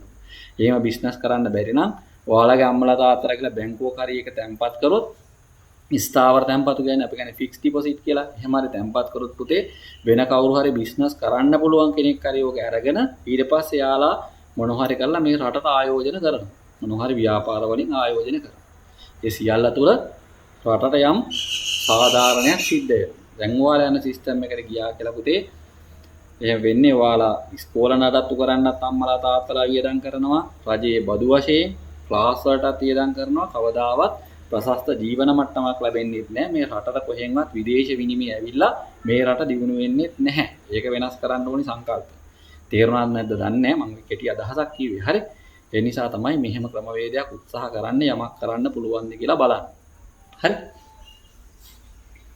එහෙනම් දුවේ එහෙනම් මේක ඊට පස්සේ ගන්න පුළුවන් මේ විදිහට මෙතන ඍණ දෙකයි කවදා හරි ලංකාව ඉහළ මට්ටමට ගන්න ඕන නම් අපිට ඒදී කරන්න වෙනවා. හරි. ලංකාව නෙවෙයි අපි ලංකාව මේ ලෝකෙත් එක්ක තරහින් නෙවෙයි. නමුත් අපි ලංකාව ඉස්සල්ලා පොඩ්ඩක් ප්‍රශස්ත කරන් ඉන්න බෑ. ඒ සඳහා තමයි අවශ්‍ය වෙන්නේ. හරි පුතේ ඍණ දෙකයි ඍණ හතරයි ඍණ දෙකයි කීයද? ඍණ 6යි. ඍණ 6යි ධන 3යි කීයද පුතේ? ඍණ 3ක් තමයි එහෙනම් එන්නේ. ඊට පුතේ මෙතන ඍණ 1යි ඍණ 2යි එතන පුතේ ධන 3යි කියන්නේ අවසාන උත්තරේ කීයද? ධන 1යි. මෙතන බිංදුවයි ධන 3යි කියන්නේ ධන 3. මෙතන පුතේ ඍණ 1යි ධන 1යි කැපිලා ගියපුවාම පිළිතුර කීයද? ධන 3යි. මෙතන පුතේ ඍණ 4යි ධන 2යි කියන්නේ පුතේ ඍණ 2යි. ඍණ 2යි ධන 3යි කියන්නේ ධන 1යි. උඹට බලන්න නෑ ඒවා. නැත්තම් පුතේ මේ 3යි 2යි 5යි 5යි නම් ධන 5යි ඍණ 4යි කියන්නේ ධන 1යි. එහෙනම් පුතේ මෙතන ධන 3යි මේ ධන 3යි ධන 6යි ඍණ 9යි කියන්නේ ඍණ 3යි. අවසානයේ නම් ওই විදිහට පුතේ මේකත් ධන 4යි ධන 7යි කියන්නේ ධන 4යි ධන 3යි ධන 7යි කියන්නේ ඍණ 9යි. බලන්න පුතේ පොඩි සමතුලිත සමමිතිකතාවයක් මේකේ එනවද කියලා. සමමිතිකතාවයක් එනවාද කියලා පොඩ්ඩක් බලමු. ඍණ 3 ආවා, ධන එකක් ගානට ආවා, ධන 3 ධන 3. හරි. මේක පුතේ ඔන්න විශේෂ අවස්ථාවක් එන්න යන පුතේ ප්‍රස්ථාරයේ දැන් මෙතන වාරපෙන මෙතනක් ධන 3යි මෙතනක් ධන 3යි. මේ දෙකට සමමිතිකව යනවා. ඔය ප්‍රස්ථාරයේ විශේෂත්වය තමයි පුතේ අපි ලකුණු කරන ලක්ෂයකදී නෙවෙයි ඕක කැපෙන්නේ. හරි මේ 3යි මේ 3යි කියන දෙකම මැදකදී 3.5 දී විතර තමයි ප්‍රස්ථාරයේ අවමයට එන්නේ. ඒක ඔය ගැටලුවේ තියෙන විශේෂත්වයක් බවට එතකොට පත් වෙනවා කියලා තේරුම් ගන්න. හරි? ඒත් විශේෂයි. එහෙනම් මේ ඛණ්ඩාංග ටික ටක් ගාලා ලියලා දාමු.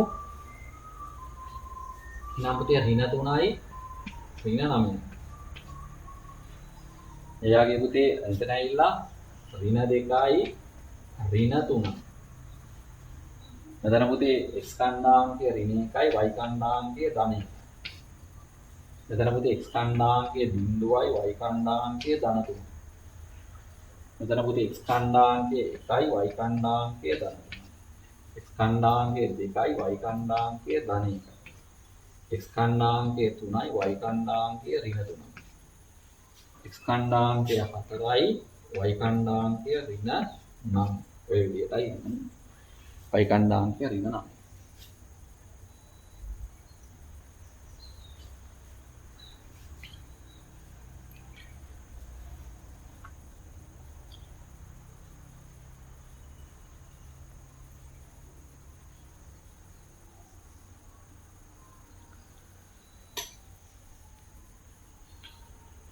හරි මම හිතනවා දොළ පුතාලට ඒකට කාලය ප්‍රමාණවත් කියලා කාට හරි කාලේ මදිනම් පුතේ වීඩියෝ එක පෝස් කරලා නවත්තලා ලියාගෙන එතනින් එහාට ප්ලේ කරගෙන යන්න මන් දුවේ පුතේ මේකේ ප්‍රස්ථාරය අඳින්නේ නැහැ. හරි මන් දුවල පුතාලට ප්‍රස්ථාරය අඳින්න දෙනවා. මම මේකට කෙටි අදහසක් දෙන්නවා. මේ ප්‍රස්ථාරය ඇඳපුවාම පුතේ වාට පේනවා ඛණ්ඩාංක ගත්තොත් y වල උපරිම වශයෙන් y ඍණ 9ට යනවා. y මේ යට පැත්තෙන් ගත්තොත් ඍණ 9ට යනවා. ඉහළ ආවොත් පුතේ යා එනවා කීය දක්වා දෙන්නේ? මේ මෙතන ඍණ 9ට කියලා තියෙනවා ධන 3 දක්වා. ඒතර ඍණ 9යි ධන 3යි අතර පරාසයක් කරන් තමයි දුවල පුතාලා අඳින්න ඕනේ. නේද? දුවල පුතේ දල වශයෙන් ඒ පරාසය අරගෙන අඳින්න දුවල පුතාලා තේරුම් ගන්න මෙතන ඍණ අගයක් තියෙනවා ගන්නේ දුවල පුතාලා දන්නවා ඉන්නේ මොකද්ද මේක? ප්‍රස්ථාරයේ දෙන්නේ උපරිමයක්. නේද? මෙන්න මෙහෙම කෙටියෙන් කිව්වොත් මෙන්න මෙහෙම ධනාක්ෂය කපාගෙන මෙන්න මෙහෙම ප්‍රස්ථාරයක් තමයි ඕකේ එන්නේ. මොකද විශේෂත්වයේ පුතේ ඔක මේ සමමිතික වෙන්නේ හරියටම x සමානයි බිඳුවේදී නෙවෙයි වෙනවා කියන්නේ. හරි? එතනදී දුවල පුතාලා තේරෙයි මේකේ විශේෂත්වයක් තියෙනවා පුතේ y ඛණ්ඩාංකයේ මේ ධන 3ක් තියෙනවා. අය ධන 3ක් ඇවිල්ලා යන විශේෂ අවස්ථාවක් තියෙන්නේ. x සමානයි බිඳුවේදී ධන 3යි ධන 1ේදී ධන 3යි. ඒතර මෙතන ධන 3යි මෙතන x සමානයි ධන 1 කියලා මෙතන ගැහුවොත් මේකෙදිත් පුතේ යා ධන 3. මේ ලක්ෂ දෙකම මෙහෙම ඔය උපරිමේ කැපෙනකොට පුතේ මේ දෙකේම හරි මැදින් තමයි එහෙනම් යන්නේ. මෙන්න මෙතන තමයි සමමිතික අක්ෂය ඉන්නේ. ඕක ගත්තාම පුතේ මෙහෙම ගත්තාම කීයද එහෙනම්? සමමිතික අක්ෂය වෙන්න ඕනේ දුවල පුතාලා බැලුවොත් 0.5ක් තමයි එතකොට වෙන්න ඕනේ. හරි? බලන්න 0.5 තමයි සමමිතික වෙන්නේ. ඕකේ ප්‍රස්ථාරයේ තියෙන විශේෂ ලක්ෂණයක්. හරි? ඒක ඇඳගෙන යනකොට මොන හරි තේරුනේ නැත්තම් නැවත මේ වීඩියෝ එක එකපාරක් බලන්න මම මේ කියපු කතාව. හරි? මෙහෙම ගිහිල්ලා මෙතන ධන 3 ඕක මැදදී මෙහෙම තමයි කැපෙන්නේ. කලින් නම් පුතේ මේ ලක්ෂයක් අපි ලකුණු කරානේ කැපෙන ලක්ෂයක්. මෙතන එහෙම නෑ පුතේ මෙහෙම ලක්ෂ දෙකක් විතරයි ඉතුරු වෙන්නේ. අපි ගන්නකොට මෙහෙම වක්තේ නමල ගන්න. එතකොටයි ඒක එන්නේ. ඒතර පුතාලා ඒක බලලා තේරුම් ගන්න මේ විදිහටයි එන්නේ කියලා ඔක කියන්නේකොත් පුතේ වීඩියෝ එක තව ගොඩාක් දිග වැඩි වෙනවා. හරි? එමුත් පොඩි අපහසුතාවයක් එනවා. ඒක නිසා දුවල පුතාලට එහෙනම් ඔය වගේ මේ ප්‍රස්ථාරය ඇඳ ගන්න පුළුවන් දුවල පුතාලා ඉඳ තියාගෙන එතෙන්දී ප්‍රස්ථාරය ඇඳලා දාන්න. හරි? ඒන ප්‍රස්ථාරය එතෙන් ඇඳලා දාන්න දන්නේ නැත්නම් වැඩි හිටිය අයියලක් කලින් හරි යාළුවෙන් හරි කවුරු හරි කරපු යාළුවෙක්ගෙන් හරි ඒක අහගන්න හැකියාව තියෙන. එහෙම බැරිව නම් ඔය වීඩියෝ එක යටින් කමෙන්ට්ස් වලට දාන්න. එහෙම වුණොත් අපි බලලා සාකච්ඡා කරමු. ටිකක් තරුණ අවස්ථාවක් කිව්වේ මොකද හේතුව පුතේ මොකද මේ විභාගයට ඉතා වැදගත්. හරි? මොකද ඔයාලා සාමාන්‍ය පෙළ විභාගයේ හොඳට ඔරොත්තු දෙන්න නම් මේවා හදාගන්න වෙනවා.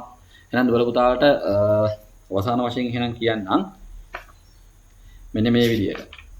මේකේ දුවල පුතාලට එහෙනම් තියනවා පුතේ මේ සිලබස් එක මේ රෙකෝඩින් කරන අවුරුද්දේ සිලබස් එකේ දුවල පුතාලා නම් මේකේ 12.2 අභ්‍යාසය තමයි තියෙන්නේ. හරි? 12.2 අභ්‍යාසය එහෙනම් දුවල පුතාලා හදලා තියන්න ඕනේ. 12.2 පුතේ වැදගත් කරුණු කීප අතර මේ ගැටලුවෙන් ගැටලුවට පුතේ විශේෂ තර්ක ගොඩක් තියෙනවා. හරි? ඒක නිසා පොඩ්ඩක් උත්සාහ කරලා ඒක අඳින්න. ඕක දැන් ඒකේ වැදගත් මූල හොයන ඒවා අරාමේව කරුණු ගොඩක් ගැන කියලා තියෙනවා. හරි. ඔබ පුතේ ගැටලු එකක් විතර අහලා තිබුණා කියලා ඉවරලා විභාගෙට දීපේ ලාවට හදන්න බෑ. විභාගෙට යන්න නම් පුතේ විභාගේ තියෙන ඕකට එක ගැටලුවක් වුණාට ඒ ගැටලුව හදන්න නම් පුතේ ඔයාලා ගැටලු සැලකුතු ගානක් හදලා යන්න ඕනේ. එහෙම නැතුව ඒක විභාගෙට ආව ඔරොත්තු දෙන්න බෑ. එක එක තර්ක හිතෙන්නේ නැහැ. හරි. ඔයාලා අරන් බලන්න ඉස්සරහට පාස් පේපර්ස් එක බලමු. හිතෙන්නේ නැහැ නැත්තම් ඒ තර්ක ඔළුවට එන්නේ නැහැ. ඒ නිසා එහෙනම් මොකද කරන්න ඕනේ? මෙන්න මේ 12.2 අභ්‍යාස හදන්න මේ රෙකෝඩින් එක කරන සිලබස් එකේ මේ විෂය නිර්දේශයේ නොවන දුබල පුතාලට කරන්න පුළුවන්. මම අර පටන් ගද්දි කිව්වා වගේ මම වීඩියෝ එකේ ඩිස්ක්‍රිප්ෂන් එකේ දාලා තියන්නම් link for the exercise කියලා තව මේ link එකක් දාලා තියන්නම්. ඒකේ මම මේ ගැටලු ටික දාලා තියෙනවා.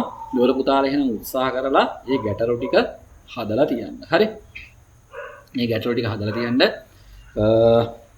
මොකද පුතේ මම අර ඉස්සලා වගේ සිලබස් වෙනස් වුණා කියලා මෙහා වෙනස් වෙන්නේ නැහැ. මම මේ දුර පුතාට ලොකු කැපකිරීමක් කරලා මේක කරන්නේ. මේ වීඩියෝස් හදලා මෙහෙම දාලා මේක දිගු කාලීන සැලැස්මකට කාලයකට ඔරොත්තු දෙන විදිහට තමයි මම මේක හදන්නේ. අවුරුදු 10කට 15කට ඔරොත්තු දෙන සිස්ටම් එකකට තමයි හදන්නේ. ඒ නිසා බය නැතුව මේ ගැටලු හැදුවොත් ඔයාලට විභාගෙදී හොඳට විභාගයට ඔරොත්තු දෙන්න පුළුවන්. හරි. එහෙනම් දුර පුතාලා මේ අභ්‍යාස ගැටලු ටික හදලා තියන්න. මේ කරපු ටිකත් හොඳට බලලා තියන්න. එහෙනම් පුතේ තේරුම් ගන්න අරමුණ ජයග්‍රහණය නම් කැපවීම විශ්මිත විය යුතුයි. හරි. විශ්මිත කැපකිරීමක් කරන්න නැතුව ඔයාට විශ්මිත ජයග්‍රහණයක් බලාපොරොත්තු වෙන්න විදිහක් නැහැ. ඒ නිසා කැපවීමෙන් වැඩ කරන්න මොන කරදර බාධකාවක් කැපවීමෙන් වැඩ කරන්න අපි එහෙනම් ඊගා දවසේ ඊගා වීඩියෝ එක හම්බෙමු. එහෙනම් අභ්‍යාස වලට පිළිතුරු ලියලා තියන්න. එහෙනම් සියලු දෙනාටම ආයිබෝවන් තෙරුවන් සරණයි.